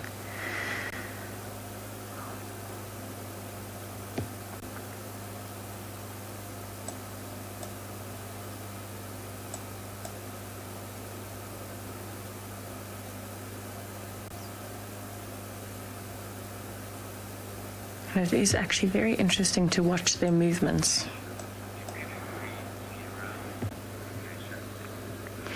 Wacacia, kudus will actually try and have their calves towards the summer months, as opposed to sticking with a year-round breeding strategy. And the reason for that is because mom needs to make sure that there is enough food around, that she can produce enough milk. So their gestation is around 9 months. It's very similar to ours. And you can imagine if there's only a whole lot of dry leaves to eat throughout winter, it's not a very good time to have to produce, high quality milk for a growing young one. So these are actually probably 2 calves from last year, spring to summer, probably born somewhere around November, December. And the reason for that is because when there is enough rain, there'll be enough growth. And so mom can produce some really nice, nutritious milk. And that will coincide with water availability as well as enough cover to hide the baby. In a dry winter period, when there isn't enough greenery, she can't produce high quality milk. Baby kudu. Baby kudus sometimes have to lie down for 2-3 months until they can join the herd. Just in terms of safety, just hiding them in thickets.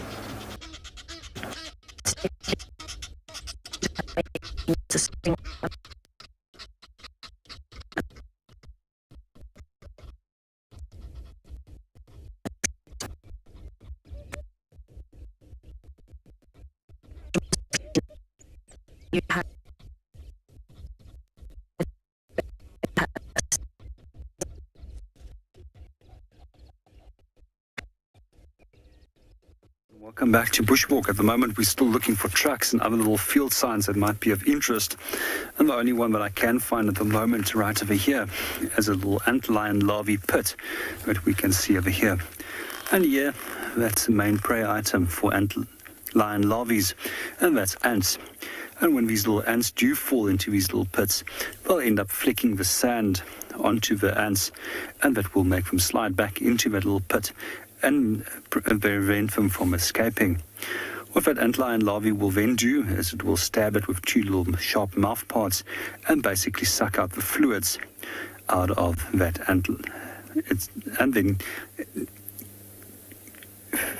once it's consumed the inner parts or the fluids of the ant, it will discard the empty exoskeleton. Here we can see some ants. Quite often what they will do is comrades that has been injured or hurt will be also consumed and then carried back. Nothing seems to ever be wasted in nature.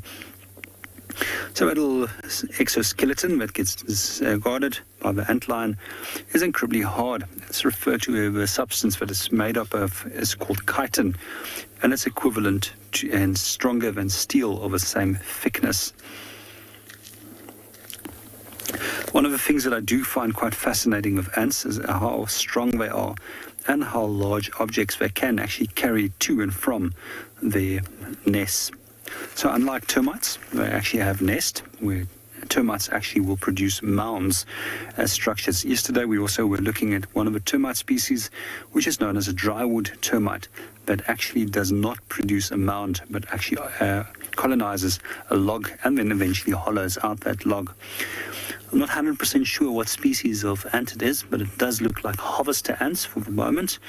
You can see there's a few more of them over here. They're actually also quite a fascinating group of ants, as that they are unlike other ant species which are carnivorous. These are granivores, and they will feed on seeds, and they take these seeds back towards their nest. And they've got specifically designed chambers inside that nest, which will prevent moisture from reaching the the chamber where the food has been stored, to prevent that those seeds will germinate. Very clever. Keep your food dry, keep the moisture away, and you've got a permanent food source throughout the harder times of the year. One of the other things that we'll also notice with these little harvester ants is that they will quite often carry out little stones and sand particles out of the nest itself. And they've got actually modified hairs underneath the body, which enables them to pick up those hairs and then expose them. We'll also notice normally that they come in a wide ranges of sizes and shapes, these ants, and these with the larger heads can actually dehusk larger seeds, while those with smaller heads are generally focused on dehusking smaller seeds. Everybody's got a specific function within that nesting structure. And then another strategy that we also find that they will show is quite often making little conical shape pits around their nest entrance to prevent water from flowing in. We're going to move on and go and see what else we can go and find.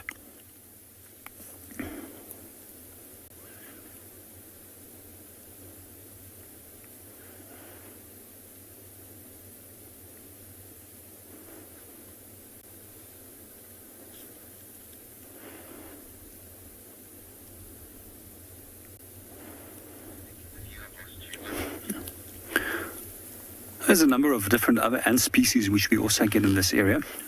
One of my favorites is actually the matabele ants.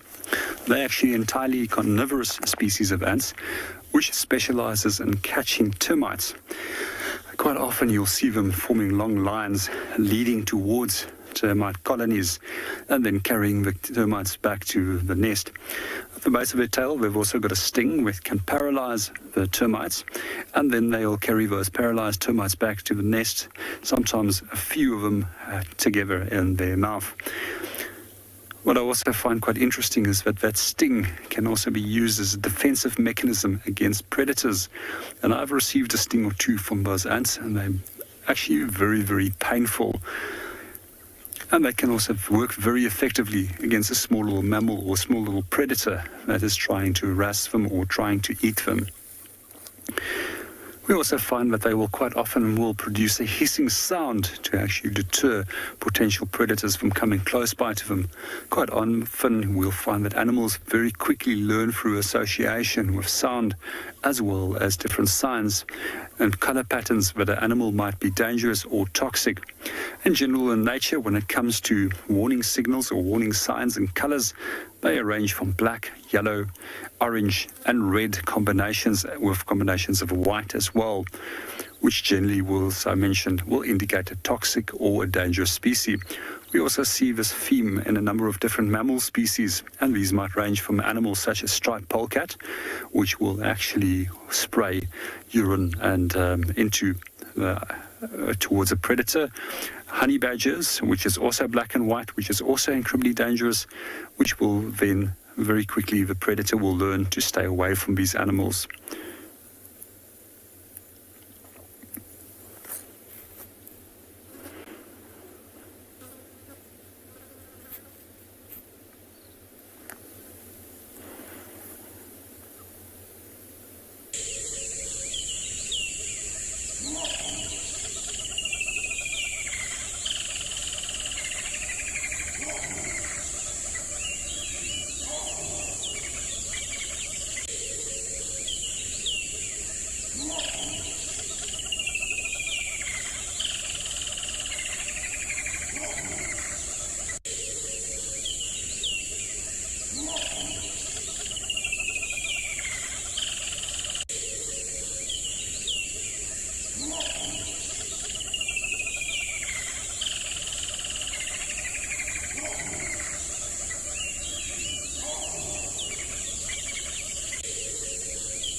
Good morning and welcome back on Bushwalk. At the moment we're making our way to one of the dams where we often go and hang around to see if there's any activity.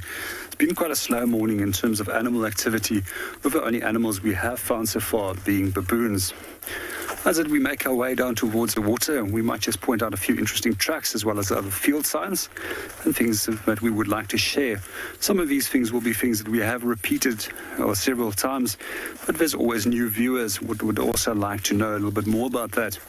One of the things that we can see right over here in front of us is a knobthorn tree that's been actually damaged by elephant. And quite often in the early parts of spring, these trees are the first ones to actually start flowering. And this year, they actually already started flowering as early as June. And roughly by end of August, most of these trees were all in full flower. We now see that the flowers have all now fallen off. Once these flowers have been pollinated, they will eventually form a little flat seed pod, which is also quite often eaten by a wide range of different animals, as well as birds such as parrots, because of the high protein yield that these actually hold. To come back to the tree, we can see how elephant actually uses tusks to get to the inner bark where all the nutrients is, and that is because at that time of the year, all the nutrients has been pushed up in the early spring to start forming the flowers. Once the elephant has stripped that layer off, it accesses the inner part of the bark where all what it wants to consume. What I also find particularly interesting about elephants is that they are left or right tusk orientated, and you'll notice that they either have a shorter left or shorter right. Obviously the shorter tusk will indicate that they're either left or right tusk orientated. We also find quite often that the tusks get used for digging and also chiseling off the bark. They can also be used as defensive weapons against potential predators as well as against one another, especially when it comes to bulls. They tend to keep those tusks nice and sharp up to roughly the age of 45 when they stop going into must on a regular basis. That's normally as a competitive weapon. They can use that to actually stab one another. Quite a few times I've actually seen bulls killing one another like that, and then it leads to internal bleeding, with one of those bulls walking several hundred meters up to a kilometer or two and eventually collapsing. One of my favorite sightings was some 12 years ago on the Sabi River, where one of these bulls actually collapsed. And over a 5-day period, we've watched a number of different animals feeding on that, ranging from lions, as well as hyenas and even crocodiles that were consuming the remainder of that carcass.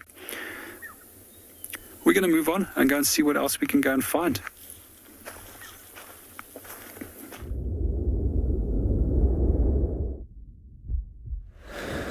Well, while JP's been looking at tracks and ringbark trees, I've been looking at a lot of elephants. Yes, they are everywhere today. every single road has got an elephant on it. So no further signs of anything. There was just reports of a track of a lioness kind of coming this way, but we haven't picked up any sign of her either. So it just feels quite sterile on the sort of predator front this morning. Everything seems pretty chilled and pretty relaxed. It's just ellies and impalas and kudu all taking it very easy. That's all we've really seen this morning. It's nice to see the elephants, obviously, but it's been a long time without a leopard, so it would be nice to just ease that itch a little bit. See how we go.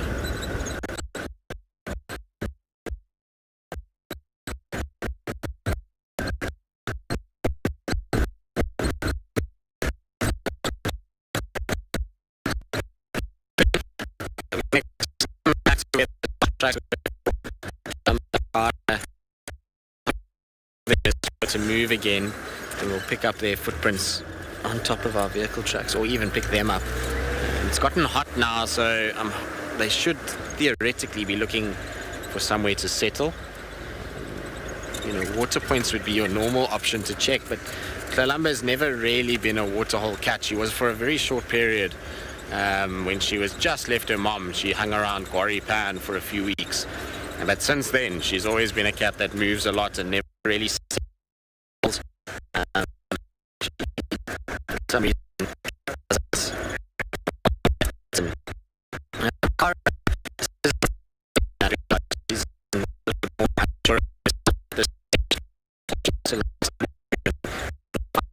Areas where she can rest. She doesn't like to lie out in the open. Welcome back on Bushwalk, and we've just been looking at a number of tracks as well as other field signs. And here we've got the jaw of the Impala. We've actually managed to find a few jaws of different animals in this area lately, and remains of animals. We're very close towards Leopard Dam, and we've noticed in the last few months how the hyenas have actually become super successful in hunting impalas. And they know that these impalas have to come and drink here, as they are a water-dependent species. A few weeks ago, we actually managed to find where a hyena stashed the remains of a young buffalo calf that they killed at the dam in the mud. That's quite a common behavior of hyenas, where they will actually hide carcasses and the remains of carcasses in mud or water to prevent that other species can smell it, as well as that species such as vultures can potentially detect that carcass. Vultures aren't the only bird species that can detect prey remains. Other bird species which we often find detecting prey remains are species such as tawny eagle, as well as battalier, which has the ability to fly much lower than vultures. Although vultures can see up to a kilometer, 6 centimeter diameter object up to a kilometer, it's quite hard for them to look through the vegetation. We also find that many of these predators will actually associate with one another, and vultures will actually watch species such as jackals, lions, hyenas, as well as leopards, and both of those predators will also watch what the vultures as well as tawny eagles and battaliers are up to, as both of them can assist one another with locating a potential meal.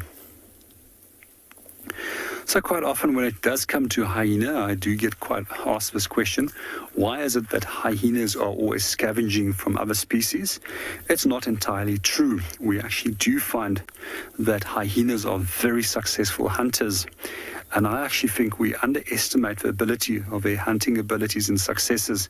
One of my favorite hunts with hyena was actually in the Serengeti, where I saw 3 large hyenas taking down an incredibly large Birchall's zebra. They've also got a cunning ability to pick up weaknesses, and most likely that animal was sick or ill, although it appeared to be absolutely healthy to us. It was within a minute that that animal was taken down, disemboweled, and then consumed. We also find that hyenas in some areas are more likely to hunt, and that we find that lions will actually take away their prey from them in that area. And one of those areas is in the Ngorongoro crater. Although in Kruger National Park, it's believed that hyenas are the ones that are actually more often taking away the carcasses from the lions. There's also generally a ratio, which we find is that it's a 1-to-4 ratio of hyena to lionesses, which will enable the hyenas to take away that carcass. Anything less doesn't seem to work. However, if you've got a few large females, hyenas, they're going to very successfully be able to take away those carcasses.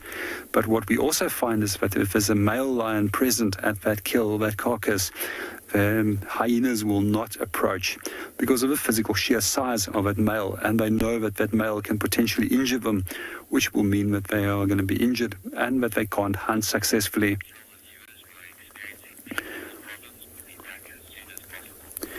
At the moment, I'm going to move on and go towards one of the dams. Just to let you know, we're also experiencing some technical issues, and we'll be back with you as soon as possible.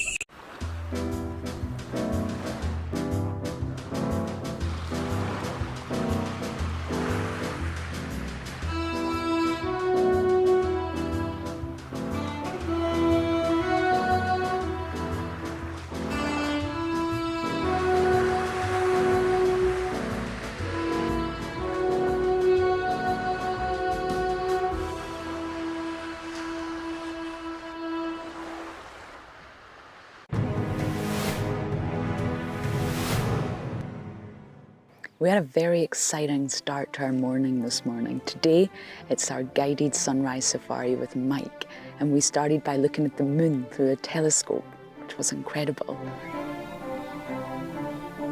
It's been a very different drive from all the other ones, very interactive. Your pig-eared land is something the hoopoes have in common. Hi.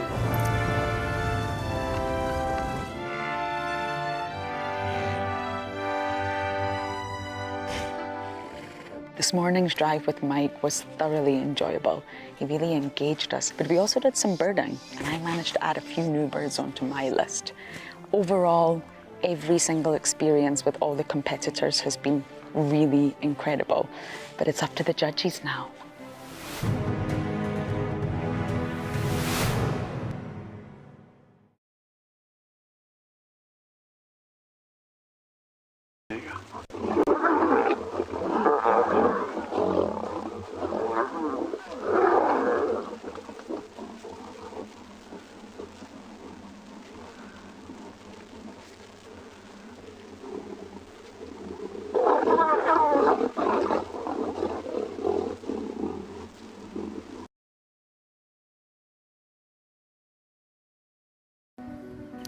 Delivering 6 hours of HD wildlife content live every day is no small feat. It's a massive team effort, and we all rely on one another. Cam ops have a bit of work to do in the morning, up nice and early, get all the checks out of the way, and make sure we're ready to go live. Helping others fall in love with nature brings meaning to what I do. It's also a lot of fun.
seems that we've just had a difficult morning all around. Things not quite going according to plan. So, yeah, only elephants, exactly. So apologies that we had a technical difficulty, it happens. All right, we're heading slowly south on Gallagher shortcut. No sign of these cats coming back out again. But the good news is it sounds like they found some of the Djuma Pride. I don't know if it's all of them or some, but there's lions that are in the Mulawati going north on Djuma, so we're going to go try and see if we can catch up with them and see if they have the little ones with them. It'd be nice if they do. So they're a little bit kind of down south towards sort of Twin Dams area. So yeah, it's not close, but let's see if we can get there and get at least a decent sighting to finish off our morning. It's, like I say, it's not been a bad morning. There's been a lot of, it's just been frustrating because there's a lot of tracks, a lot of guys are following tracks in all different areas, and no one's really had much luck with the tracks themselves. So, you know, we're going to try at least improve on that and have something to show for all of this as we head southwards. I'm pretty sure those lines are not going to go out. I'm pretty sure they're going to chill on our side. It's getting warm enough now that they should start to rest and take it easy.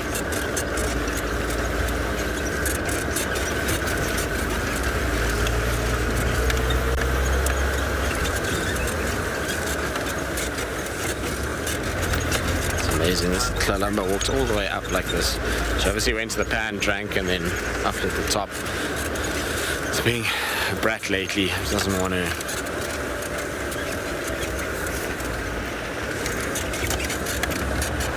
want to show herself. Alright, I'm gonna try and get to these lines in the meantime. Let's send you across to JP, who's made his way to a waterhole.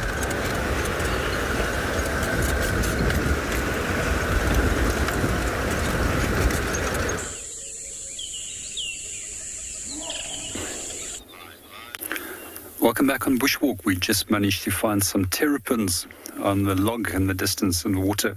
We're not going to go any closer because their eyesight is so good, and normally when we approach closer they immediately will scatter underneath into the water to try and avoid us getting close to them, as they do perceive us as a threat.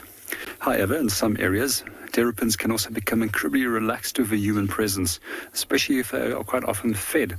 And one of the areas close by to Olifant's camp in the Kruger National Park, it seems as if some people were feeding the terrapins over the last few years.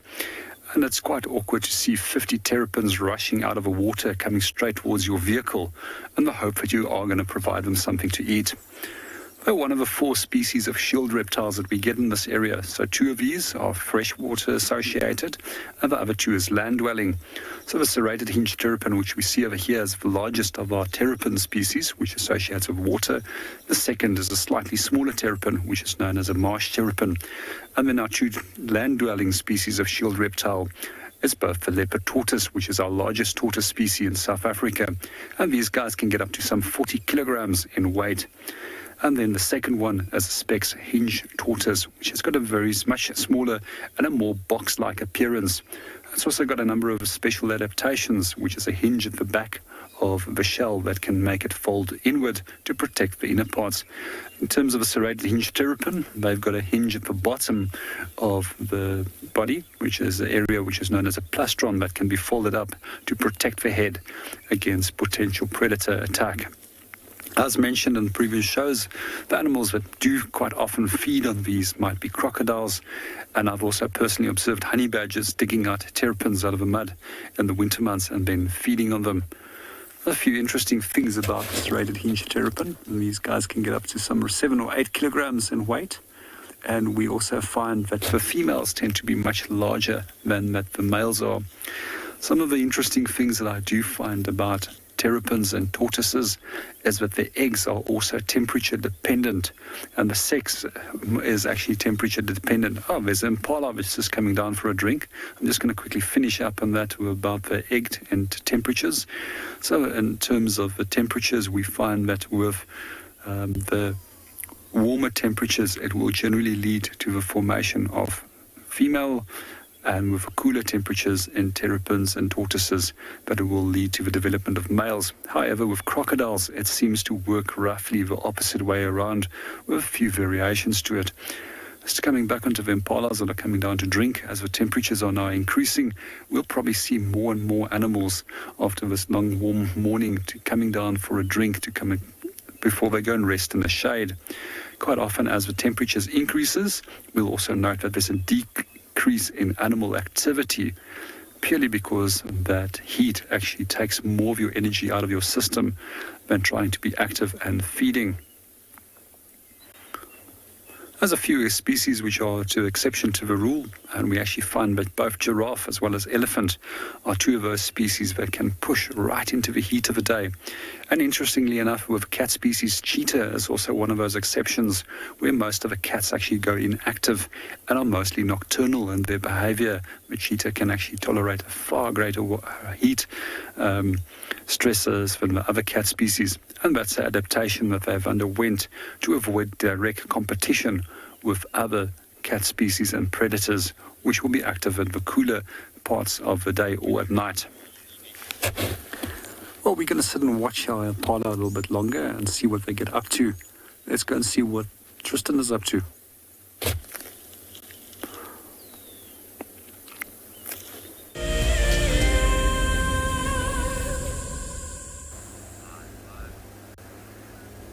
Very similarly to JP, I've got some impalas at Waterhole Dam. They seem to be nicely spread out and feeding with quite a lot of bird life in between, and still our troop of baboons still playing in the background.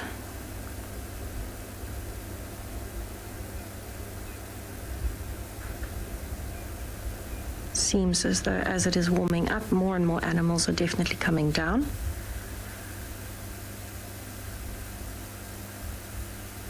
Just absolutely stunning to be able to see them all feeding and carrying on with their day.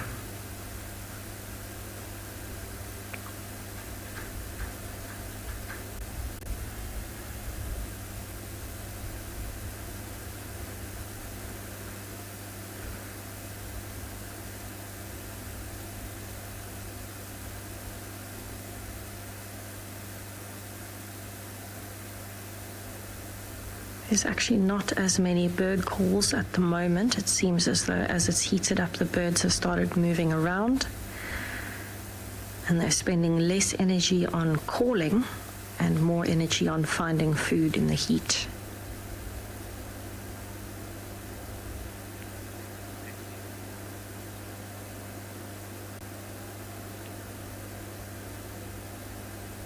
It definitely looks as though it's going to be a busy day at the dam today.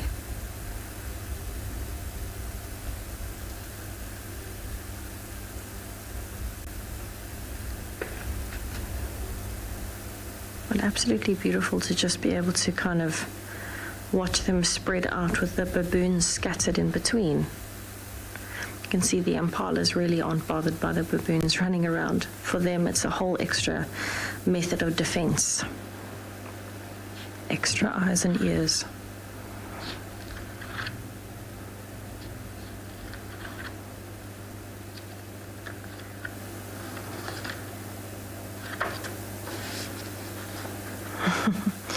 Every now and then you'll just see a few of them look up.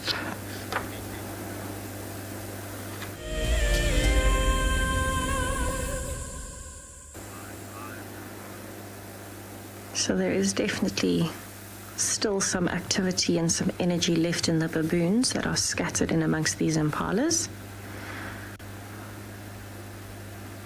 And it's just lovely to be able to watch the impalas. They're actually concentrating on feeding on the very new growth that is popping up in the mud where the dam has dried up a bit. So you can see there is still quite a bit of energy, especially in the baboons. And it's mostly the youngsters. The adults have kind of started to feed, but the baboons are definitely having a play session in and around the trees.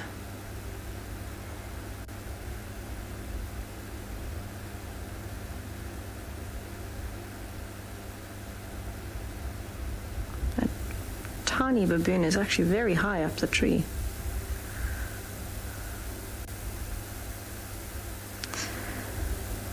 So the general movement is actually towards the thickets along the drainage line, and that's very expected as it's getting hotter and hotter today. But while I watch and see what else these baboons and impalas get up to, let's have a look at the upcoming fireside chat that is happening tonight. As WildEarth has shown, a guide is critical to your enjoyment when on safari. Safari Guide of the Year is an annual event which creates awareness for these men and women who dedicate their lives to tourism and wildlife. WildEarth fully supports this initiative that gives more credit to a profession that drives our economy and flies South African flags higher than most.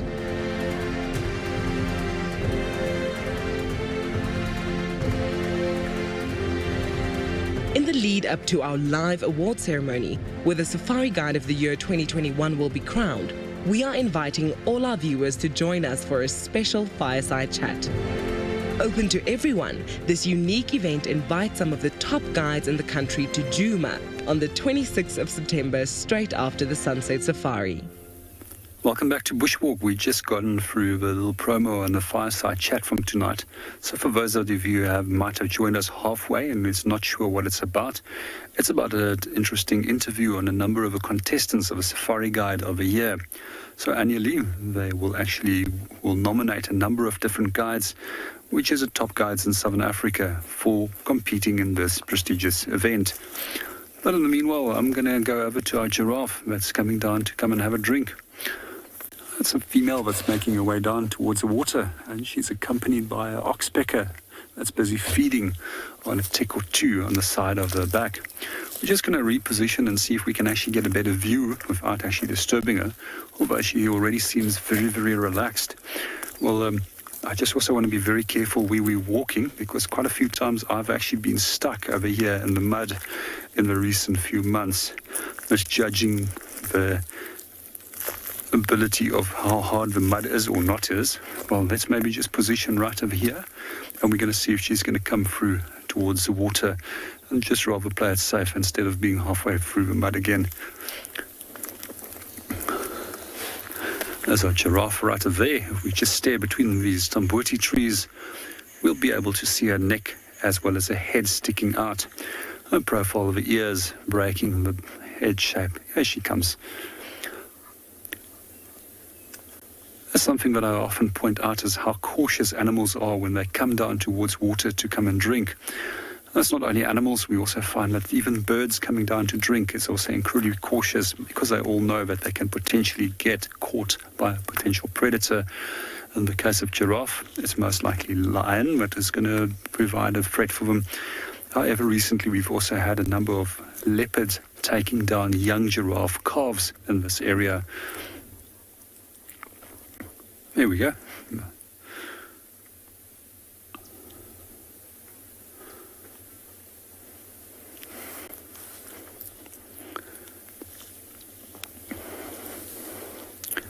I'm not going to say much further from this point. I think let the giraffe come down in peace and quiet and come and drink, and let's just enjoy the sighting.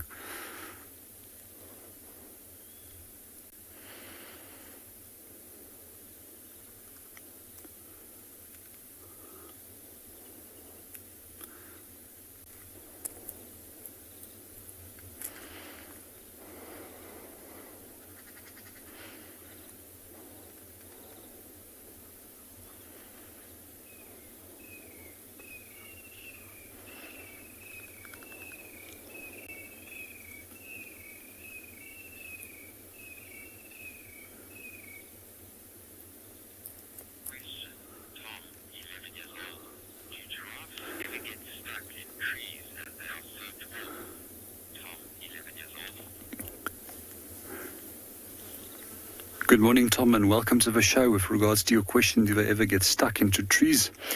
I've never personally seen a giraffe getting stuck in a tree, but we never know. There's apparently a story which was told about an early explorer in the western arid part of South Africa in the Kalahari, where a giraffe did get stuck.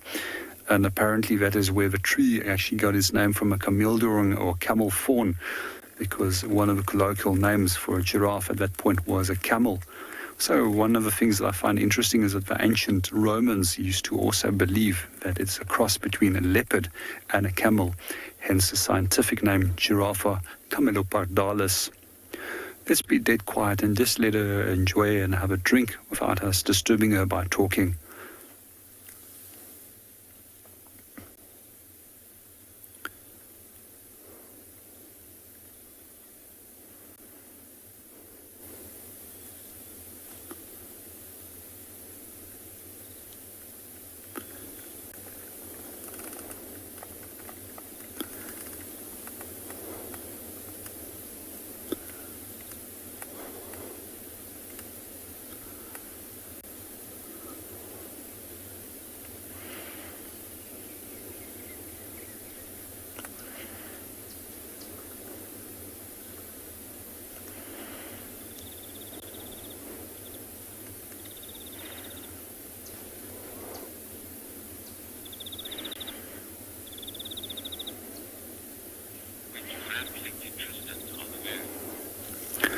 While we're watching our giraffe, let's go and see what Tristan is up to.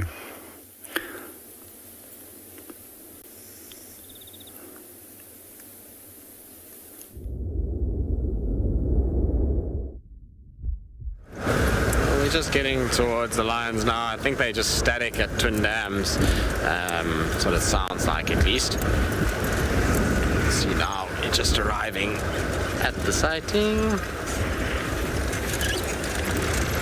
Yeah, static on the fire break, basically. It's going to be a busy sighting, this, I'm afraid, because of where the proximity is to the main road.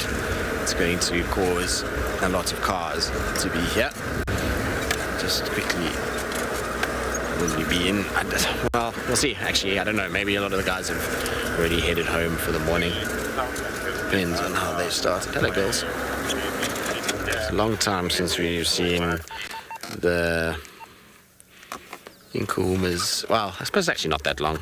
Ali had them recently. So they have been coming on and off. It would be nice if we started to see them more, especially with the cubs. It would be epic if they brought them over and actually spent a little bit more time on this side. You can see the one female's got lots of scars on her chest. I think there's been a lot of upheaval in these prides. There's a lot of fighting with one another. You know, when the prides get big, especially around carcasses, they tend to scrap a little bit. That's when you get these kind of wounds. Wouldn't be surprised also that's caused by her bumping into maybe other lions at some point. I don't know if the Nkuhumas have fought with the Nseva Kambula pride to the south, or if it's just amongst them. As you can see, the one on the right, she's got a bit of drool hanging down, so they've just, looks like they must have just drank. Their chins are, well, not the one on the left, but the one on the right looks like she had a bit of water. You can see the matted fur on the chin.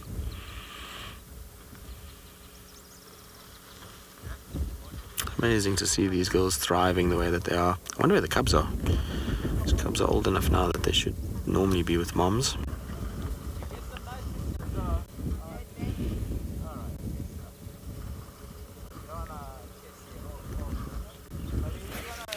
But what I think will happen now is after they've had water, it's now time just to rest in the shade.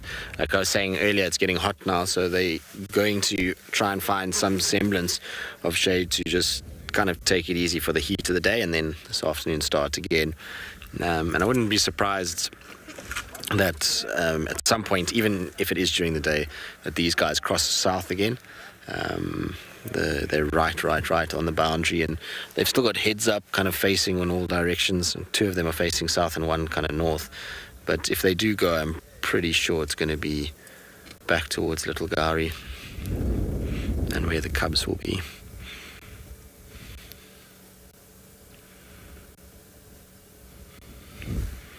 Seem quite alert though. I wonder if there's something that they've spotted.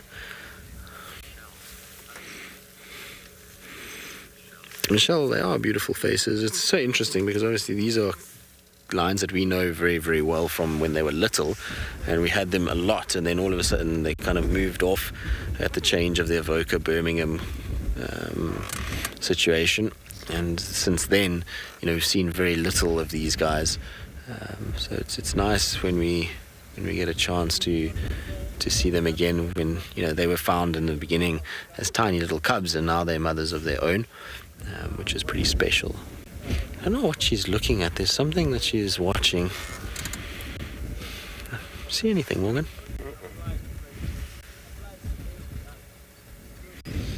It's interesting. She's very, very alert, the lioness on the right, as though she spotted something up the slope. I was just looking up towards the crest behind us here in case there were some impalas coming down to drink or something like that. They don't look as though they are massively full. There's no blood on them. So I'm sure they'll be still open to the idea of finding food. It's amazing how even though it's so hot and the general idea is to try and nap during the heat, they every now and then will hunt in the hot weather. There's one that's getting up. No, turning. I don't think we're going to... I'd be surprised if they're still here this afternoon. I think they might cross back south. Cyan, mostly sleeping. As a cat that is covered in fur, it gets very hot out here. Being active and hunting really takes a lot of energy, and they will overheat pretty quickly. So most of their hunting is in the cooler hours, which is morning, afternoon, and evening. So crepuscular hours and then into the darkness. But they are opportunistic, so even though most of their rest period is during hot parts of the day, if hypothetically something comes along and there's an opportunity to hunt it, it's not like they won't. They're going to take any opportunity they can get, and so there are hunts that take place middle of the day in very hot weather, but for the most part their activity is in cooler periods where the chance of overheating and the ability to move around without overheating is far better.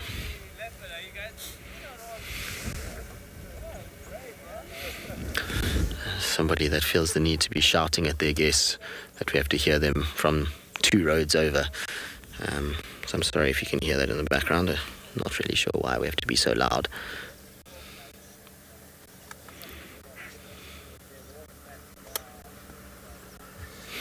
How long do you want us to walk for? How long do we walk last time? No, we walked long.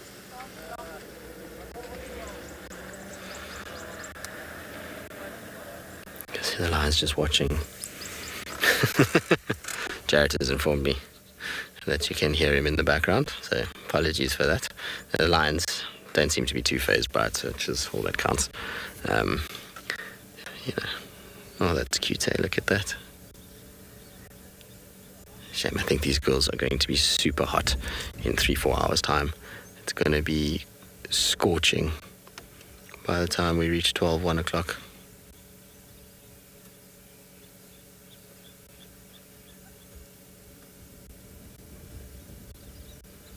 But at least there's still a bit of a breeze today that will at least help with keeping them cool, and then between shade and panting they'll be able to regulate their temperature. So Nancy, they were born in 2016 during the drought, so yeah, 5 years now. Actually, so they're going over 5 now, going on to their 6th year, which is good. It's nice to see that they've done well, and like I say, they've had cubs of their own. You know, it's always nice when you watch something go from a little tiny fluff ball all the way up. It was crazy in those days when these guys were little ones. They were mostly around, they got denned around Gallagher Pan area. So where we were looking for Tulumba this morning. And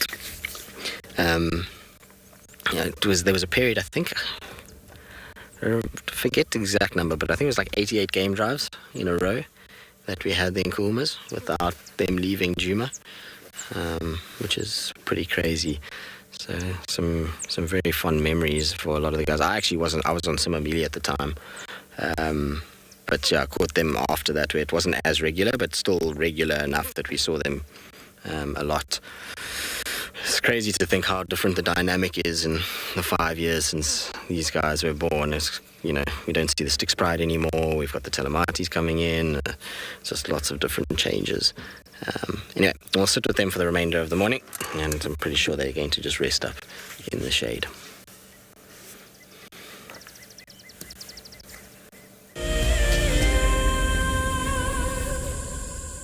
I have a degree in environmental planning and development. My passion is outdoor classrooms. We are not only grooming the environmentalists of tomorrow, but tomorrow's leaders as well. My long-term goal is for the people of South Africa to learn how to live sustainably and to be able to look after themselves and the environment. So I hope that through environmental education, we are able to get that message to the future generation of South Africa so that they start now and can continue that good practice in the future. Environmental education is critical so that people can live sustainably in the future. That is my long-term goal.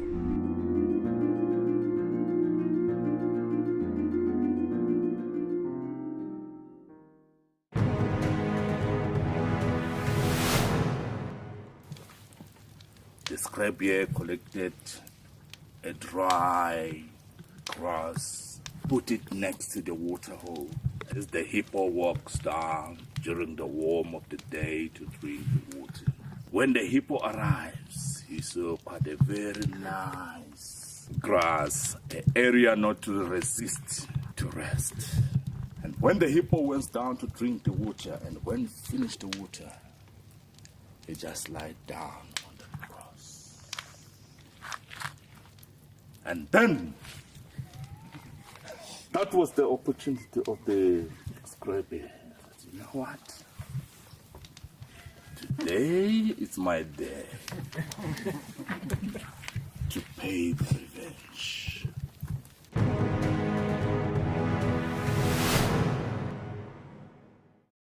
I've seen something I've never seen here before. Look at these cubs. One is crossing the river. It's being washed away, unfortunately, but I'm sure the mother is going to save her. Look at that. How beautiful. Look at that. One crossing, two to go.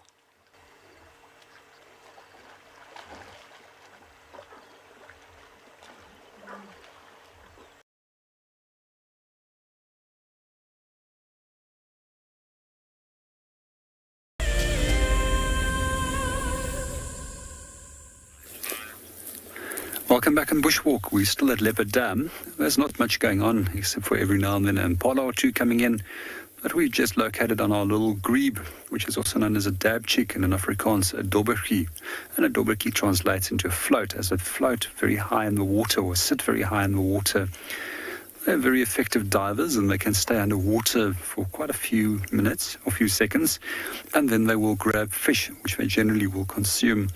One of the things, however, what I've noticed over here is that they do go for a lot of platanas. And it spends a lot of time actually cleaning these platanas because of the toxic mucus which platanas have. Platana is a species of frog, for those of you who are not familiar with them. And they have to get rid of that before that they can swallow it. I also find it particularly interesting is that they're one of the very few bird species which will eat their own feathers. And the reason why they eat their feathers is to line their intestines to prevent that the spines of a fish can actually damage their intestines. And those little feather pellets with the spines will then be regurgitated at a later stage. Also, a few other things that you will notice with grebes is that they tend to sit quite high in the water. They float very well, as mentioned. And when you do have a closer look at them, you'll actually notice that their feet are set very far backwards, which makes it almost impossible for them to walk on land, but it's very effective for propelling them through water. So one of the things that I've noticed about their feet is when the feet does go forward, it actually creates a smaller surface area, but when it gets pushed back, it actually creates a larger surface area, enabling it to propel itself forward. The feet is unlike that of ducks, which have got webbing. They're actually lobed little feet or toes that they have. On the other hand, there's our Egyptian geese, who does have webbed feet, which actually enables them to propel themselves through water. and that foot structure is referred to as a palmate foot structure. Some bird species also have an additional web between the toes, which is known as a totipalmate foot structure. And that's normally gannets, darters, and species like that that has such a foot structure. So to come back onto the Egyptian geese while we are watching them now, there was a pair that bred here just over a 2-month period ago. And for those of you who are interested, they just disappeared overnight from the area. And a few days later, I actually noticed the tracks of the parents as well as the chicks that were following them. So it's very likely that they actually moved to a new waterhole or were in search of a new waterhole. I was actually concerned that they were predated on. There is quite a few different predators that do lurk around this waterhole that will go for Egyptian geese chicks. And these range from birds of prey, and even we've known that species such as terrapins can drown the chicks and then consume them. While we hang around at the waterhole, let's go and see what Tristan and his lions are up to.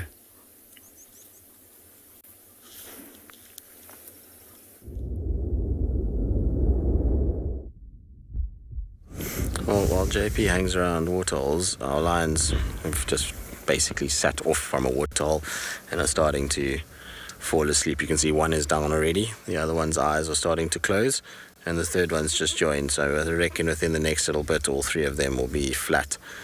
Whether or not they stay here is, like I say, anyone's guess. There's not a lot of shade here for 3 big adult lions, particularly as the day heats up. They're going to have to wrestle for shade, so I wouldn't be surprised they move and find somewhere else that's a little bit better than where they are currently when they settle. It's going to be interesting to see if this forms a split in the pride. I mean, I know this part of the pride has been with the rest, and they kind of have hung around together, but the pride's getting big, and then those cubs get big and they start to approach sub-adult age. It's going to be very interesting to see if these 3 take those cubs and split off and become their own little group, or if they're going to carry on with the pride. It's going to take a lot for them to stay together through the summer period. It becomes much harder to find the food that they need, and with the 2 Avoca boys and all the others that are in the grouping, it's a lot of food that they need almost daily to sustain everybody.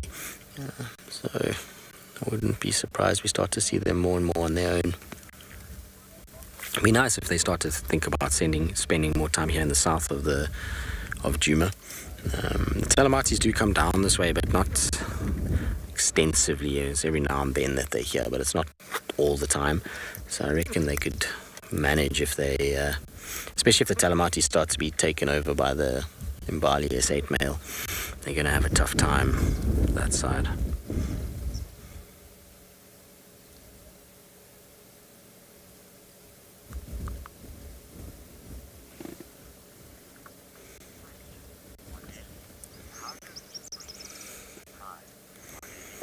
Lely, so inbreeding generally doesn't weaken the pride too much if it happens once. But if it's a thing that occurs over and over again, it weakens the pride in that it weakens the individuals themselves. So if you have 3-4 generations of inbreeding, what happens then is that the genetic diversity becomes compromised and the animal starts to have all kinds of issues. So it'll have maybe weak bone structure, or it'll have a deformity or something like that. And that then means that it's not able to actually survive well and provide for the pride, and so the pride then disintegrates. In a wild system like this, that should really never happen. You might get once it happens, or twice even, but very, very, very, very seldom are cubs of a pride going to stay in an area, so male offspring are going to stay in an area and mate with their mothers or their sisters. It's once in a blue moon, and even then the tenure is so short that it generally is not for long enough to make the generations consecutively lined up for it to really affect them too much. So the only time you see inbreeding being an issue is in private game reserves where the lions have nowhere to go and no new blood comes in, and their management of that pride is not done correctly.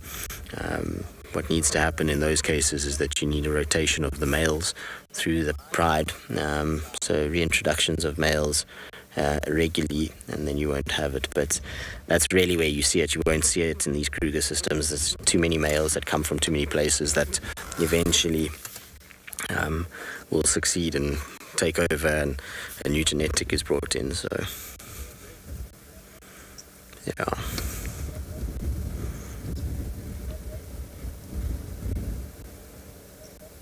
That's why it's good that these females, they actually bred with the Vokers males rather than the Birminghams, because the Birminghams are their fathers. So they would, I mean, even though there's 2 Birminghams still around, and the fact that they went south, it's possibly that it could have happened, but they didn't, and they mated with their Voker, and so a nice genetic for those cubs to carry forward. They are pretty lions though, aren't they?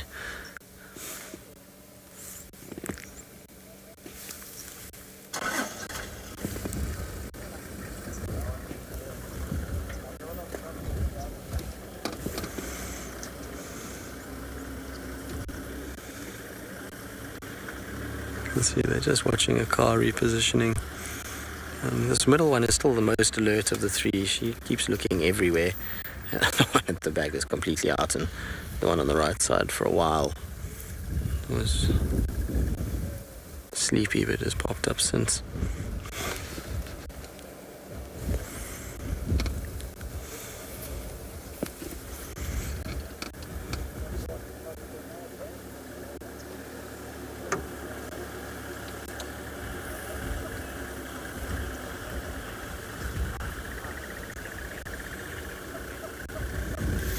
Alternates regularly when lions fight. There's fatalities, especially coalition males on male. That regularly ends in death. Female wise, it can happen that a pride attacks another female and kills her, or even young males. So you know, it's a common thing in lions. They have big sharp teeth, sharp claws, and so when they fight, it can cause a serious amount of damage. And they can hurt each other pretty fatally. So, yeah, it's a commonplace thing to see lions being killed. In fact, this year in the Sabi Sands, we've lost one male lion to fighting with other lions, and also ones with. Well, they're actually not sure what happened to the Styx male. They can't tell for sure his injury, but I think it was a stab wound from a hunt, I think, that caused him to die. But yeah, it happens a lot in lions. Alright, well, we'll continue to sit with them. Like I said, we'll just finish up our drive here with them, and then see what they get up to.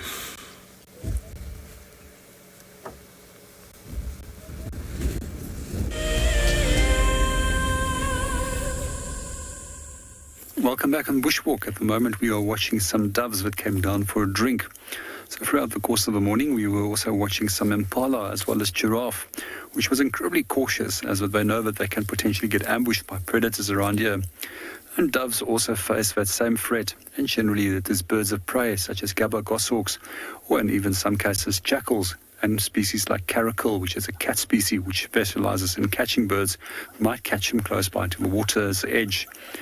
We also find that terrapins can potentially ambush them and then pull them into the water and drown them and then feed on them. So one of the strategies that I do like about doves is how they will sit, watch, and then fly down. And secondly, they can sip up water straight, like as if they're drinking from a straw, unlike many of the other bird species which has to tilt their heads back and then swallow. This reduces the amount of time that you are at the water. So one of the birds are also busy having a little bit of a water bath, busy cooling itself. And it seems like the one that's directly behind it, lying on the edge of the water, has actually opened its wings. And quite often when birds do that, they do it specifically for the purpose of allowing ants to climb up onto their wings. Let's watch it for a small while and see what happens. And generally they'll start shaking their wings so that the ants become aggressive in their behavior and defensive. And they will generally release formic acid to protect themselves against predators. But the formic acid in this case gets used to deter parasites that might have been on the wings and as well as on the feather. We also see that it's not only birds that display this behavior. A very similar behavior is also demonstrated by a species such as pangolin, which allows a large amount of ants to climb underneath their scales, and by simply compressing the scales, aggravates the ants, which will then also release a formic acid. The species of dove that you do see over there is what I refer to as a Cape turtle dove, although the new name is a ring-necked dove. Quite easily separated from a very similar and larger red-eyed dove, which has got a red eye color and a very broad black collar around the neck. Here, the eye color is black, and it demonstrates or displays a smaller black collar.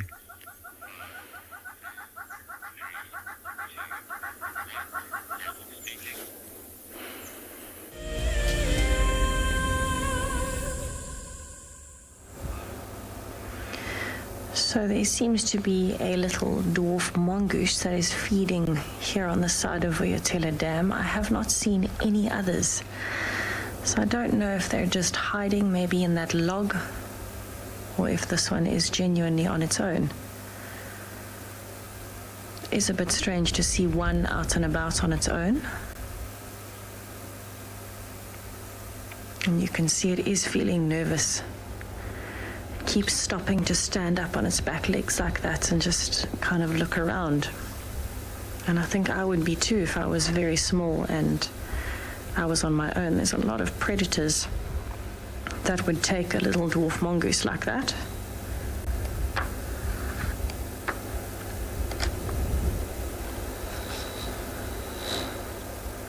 So it seems like the only company that this dwarf mongoose has had has been some Birchall's starlings in and out. And what this mongoose is actually doing is it keeps coming back to the tree as like a little bit of a base where it's safe and there's a quick escape, and then it slowly ventures out into the open area and digs like it's doing now, and then it quickly goes back again. And so just that behavior alone is telling me that maybe the others aren't so close by. I don't know if it just got separated from the rest of the group.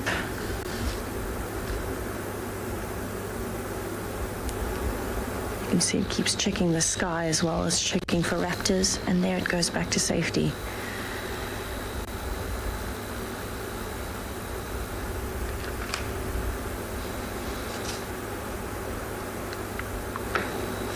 When it's in the shade, you can actually barely see it.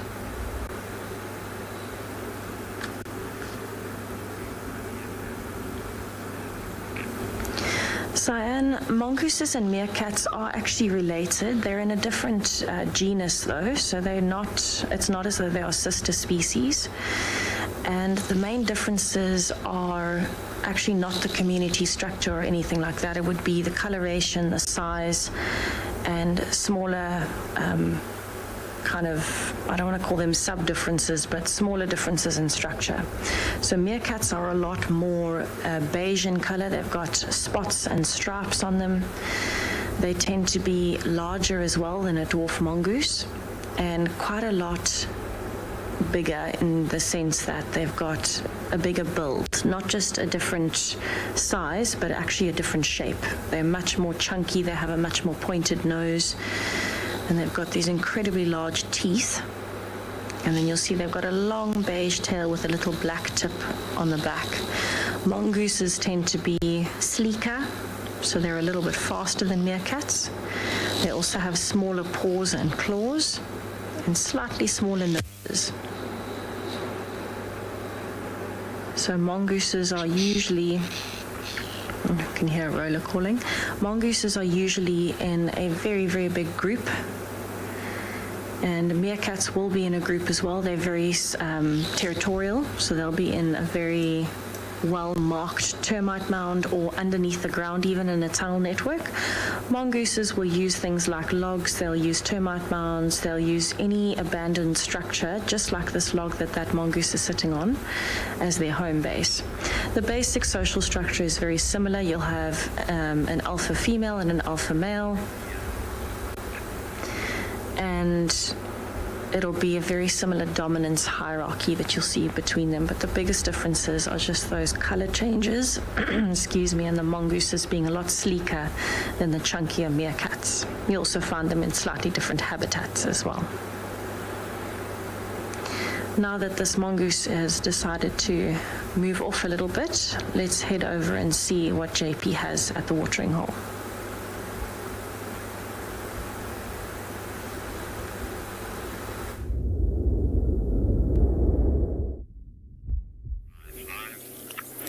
Welcome back on Bushwalk. We're still at the dam waiting for some more animals to come and have a drink as the temperatures are increasing. Some of the birds have now also started to come in on quite a regular basis as oxpeckers are coming in for a drink. Also, interestingly enough, was a newcomer to the dam that I haven't seen here before, which was known as a striped kingfisher, which is one of the smaller kingfisher species which we have in the area, and looks very similar to that of a brown-hooded kingfisher. Those of you who would like to know how to separate them, it's actually fairly easy. Once again, striped kingfisher has got fine streaking on the side of the breast. It also has two different colorations to the upper and the lower bill, where brown-hooded kingfisher, which is slightly larger, has a single color bill, which is generally red. A bird of prey that just came through, and we can even hear that the oxpeckers are now very agitated with that bird of prey that's coming through. Quite often we hear oxpeckers communicating with one another, and you'll number of different calls which you will hear. So quite often with bird species which are social, we refer to that as allomimetic vocal behavior, where they will communicate threats as well as food availability, as well as call to one another to maintain group cohesion between individuals. We see that with green hurupus. Here's our bird of prey coming. I don't know if we'll be able to get him on the screen as he's flying quite fast. There's a Wahlberg's eagle, also a fairly easy bird to identify once you know the main features. Very straight wings, very long tail, and it appears almost like a cross. However, if it's perched up, the small size of a bird and the tiny little crest that you might see at some points is also quite a good identification feature to separate it from similar small-looking birds of prey. It's probably one of those two smallest eagles in southern Africa, if we have to think of their size. Also amazing, they migrate some 6,000 kilometers into southern Africa. Intra-Africa migrants, birds that migrate within Africa, unlike those birds which is intercontinental migrants, such as the European roller, which will be joining us within the next few weeks in South Africa, which migrates between Europe and Africa. We also have a general pattern that we see with many of the birds that migrate within Africa. The intra-African migrants is that they will breed both north and south of the equator, while most of the Palearctic migrants or long-distance migrants that come from Europe will only breed in the northern hemisphere and Europe. We're just going to hang around a little bit longer and see what else is there. Our Wahlberg's eagle has now moved off. There's also a pied kingfisher that comes over every few seconds. We hope that we're going to catch him.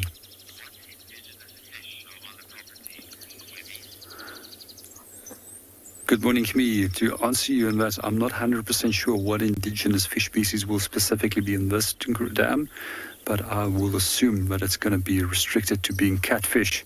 And I haven't really seen a lot of catfish, and then there's also some smaller species of fish that we do find in the area, which is Mozambique tilapia, which is one of my favorite fish species as well.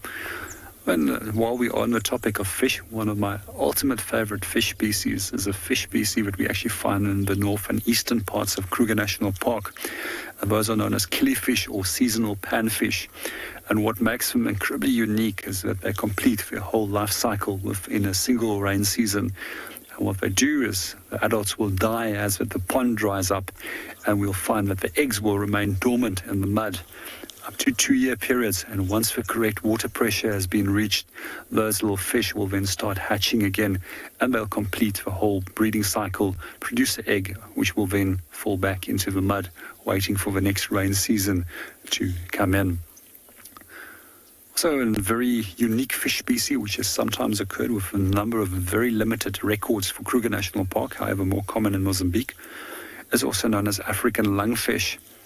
And this is also a fish species which has the ability to actually estivate by going into mud and creating a protective layer around it to prevent it from dehydrating.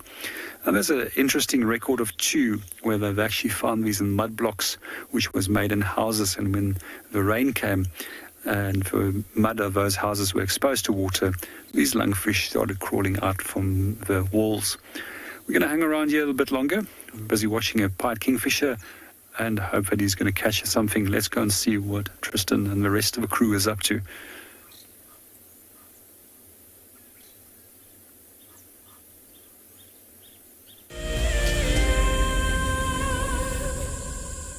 Here we are.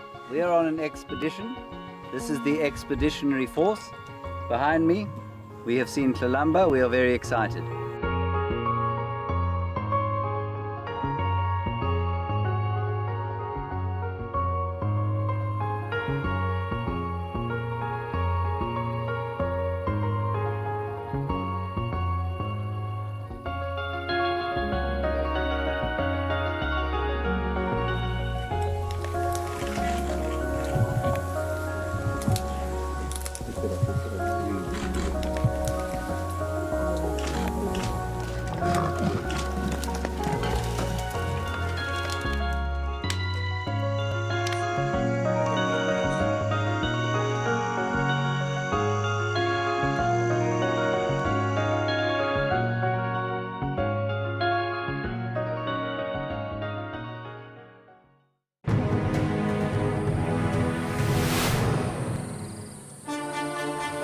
It's day 1 of the annual South African Guide of the Year competition, and our first foot into this competition this morning is all about tracks and signs. We're going to call you in one at a time. Just look at it, the information will be there. Our 5 guides have been tasked by the judges at figuring out who is what is who, and where they go in the bush. Either Franklin or guinea fowl, but because of the volume of other deposits in the area, we went with guinea fowl.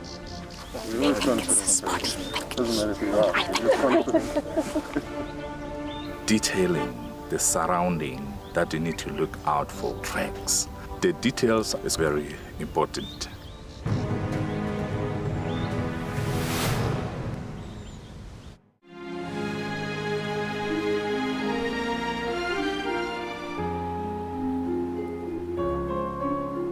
You are cheeky. That was a brave decision. Amber Eyes is... Oh. That is so magic. That was absolutely wonderful. Amber Eyes just gave that cub an enormous hug. Expect the unexpected here on WildEarth daily.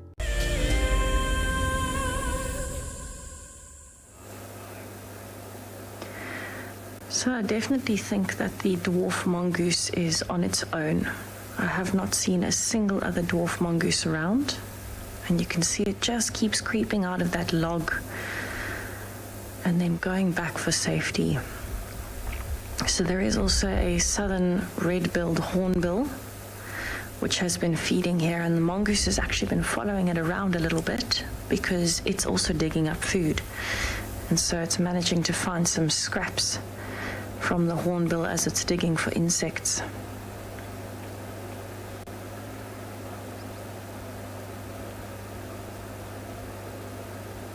So it is actually fairly common to see dwarf mongooses with birds like hornbills, Burchell starlings,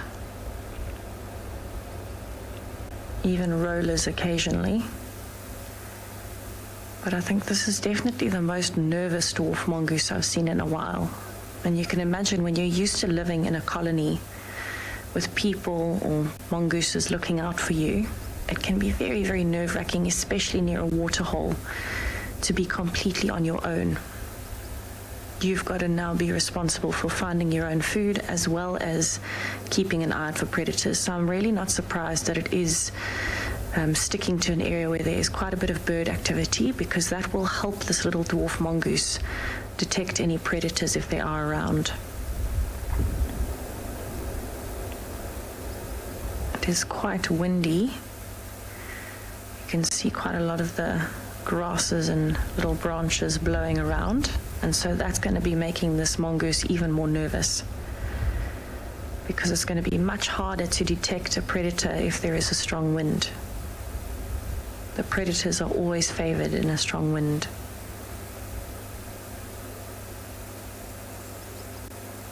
It definitely looks as though it is now just relaxing in the shade a little bit. I think it's taking a bit of time to evaluate its surroundings again. And then it might come out when it feels a bit more comfortable. You can just see the head moving every now and then as it's trying to get a better view. There we go.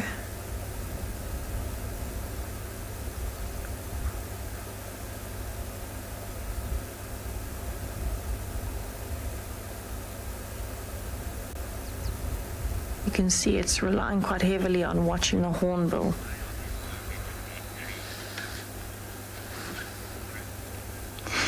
Chris, the dead trees around the Waterhole are actually most likely from elephants. Because elephants can get quite playful around waterholes, they can also get quite territorial or competitive about water as well. What tends to happen is if there are bulls coming through and they're having a bit of a fight around the waterhole where they've got some more energy, a lot of the time they'll end up pushing over trees. Because the trees around the Waterhole are also quite lush, I'll zoom out and show you what I mean. So there you can see the trees have quite decent canopies, a lot of them. And that's because there is more water available around the watering hole. So the trees are going to be more nutritious. If the elephant wants to get right to the top of those branches, the easiest way to do that, whether it's looking for leaves or fruits or even just some bark so that it can get some more water, the easiest way to do that is to push trees over. So there are quite a few trees that have been pushed over, I'm pretty sure, by elephants around here. You can see they're all lying on their sides.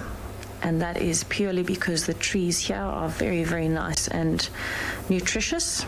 So it's a great meal option. But you'll also see fallen trees right the way through the bush. It's just that it might be slightly more obvious here in an open area as well. I'm going to sit here and just see what else might come down to the dam, see if the little mongoose comes out again. But I'm going to send you over to JP, who's also at a watering hole.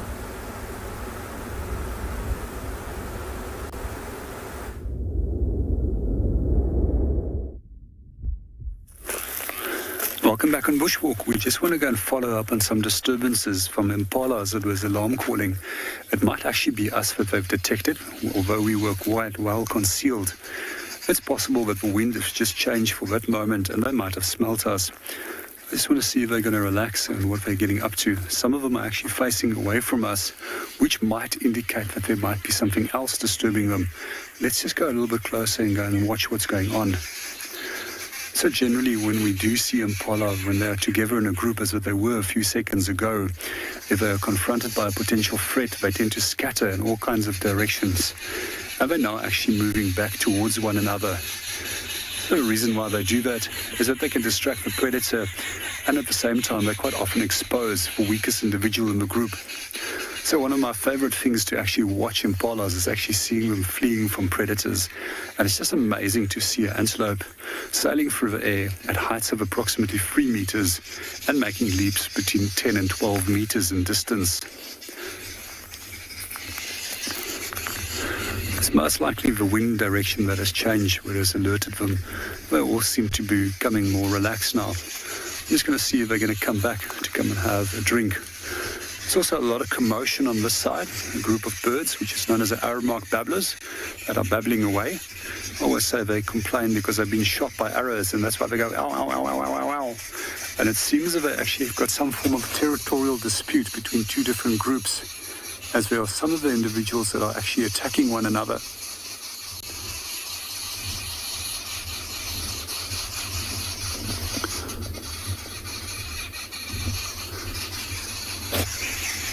Let's see what they get up to.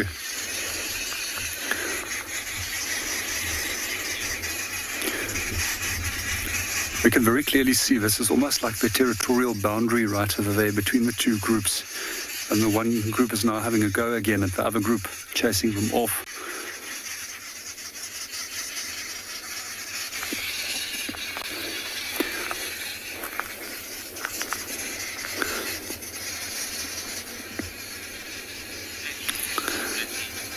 It seems that they're quieting down now. So we just also would like to view everybody for joining us on WildEarth for this morning and joining us on your very own live safari experience.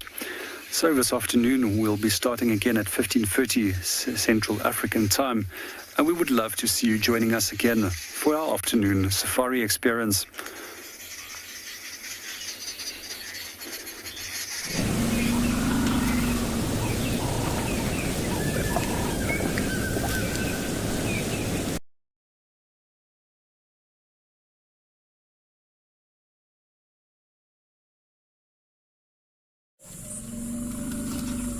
This program features live coverage of an African safari and may include animal kills and carcasses. Viewer discretion is advised.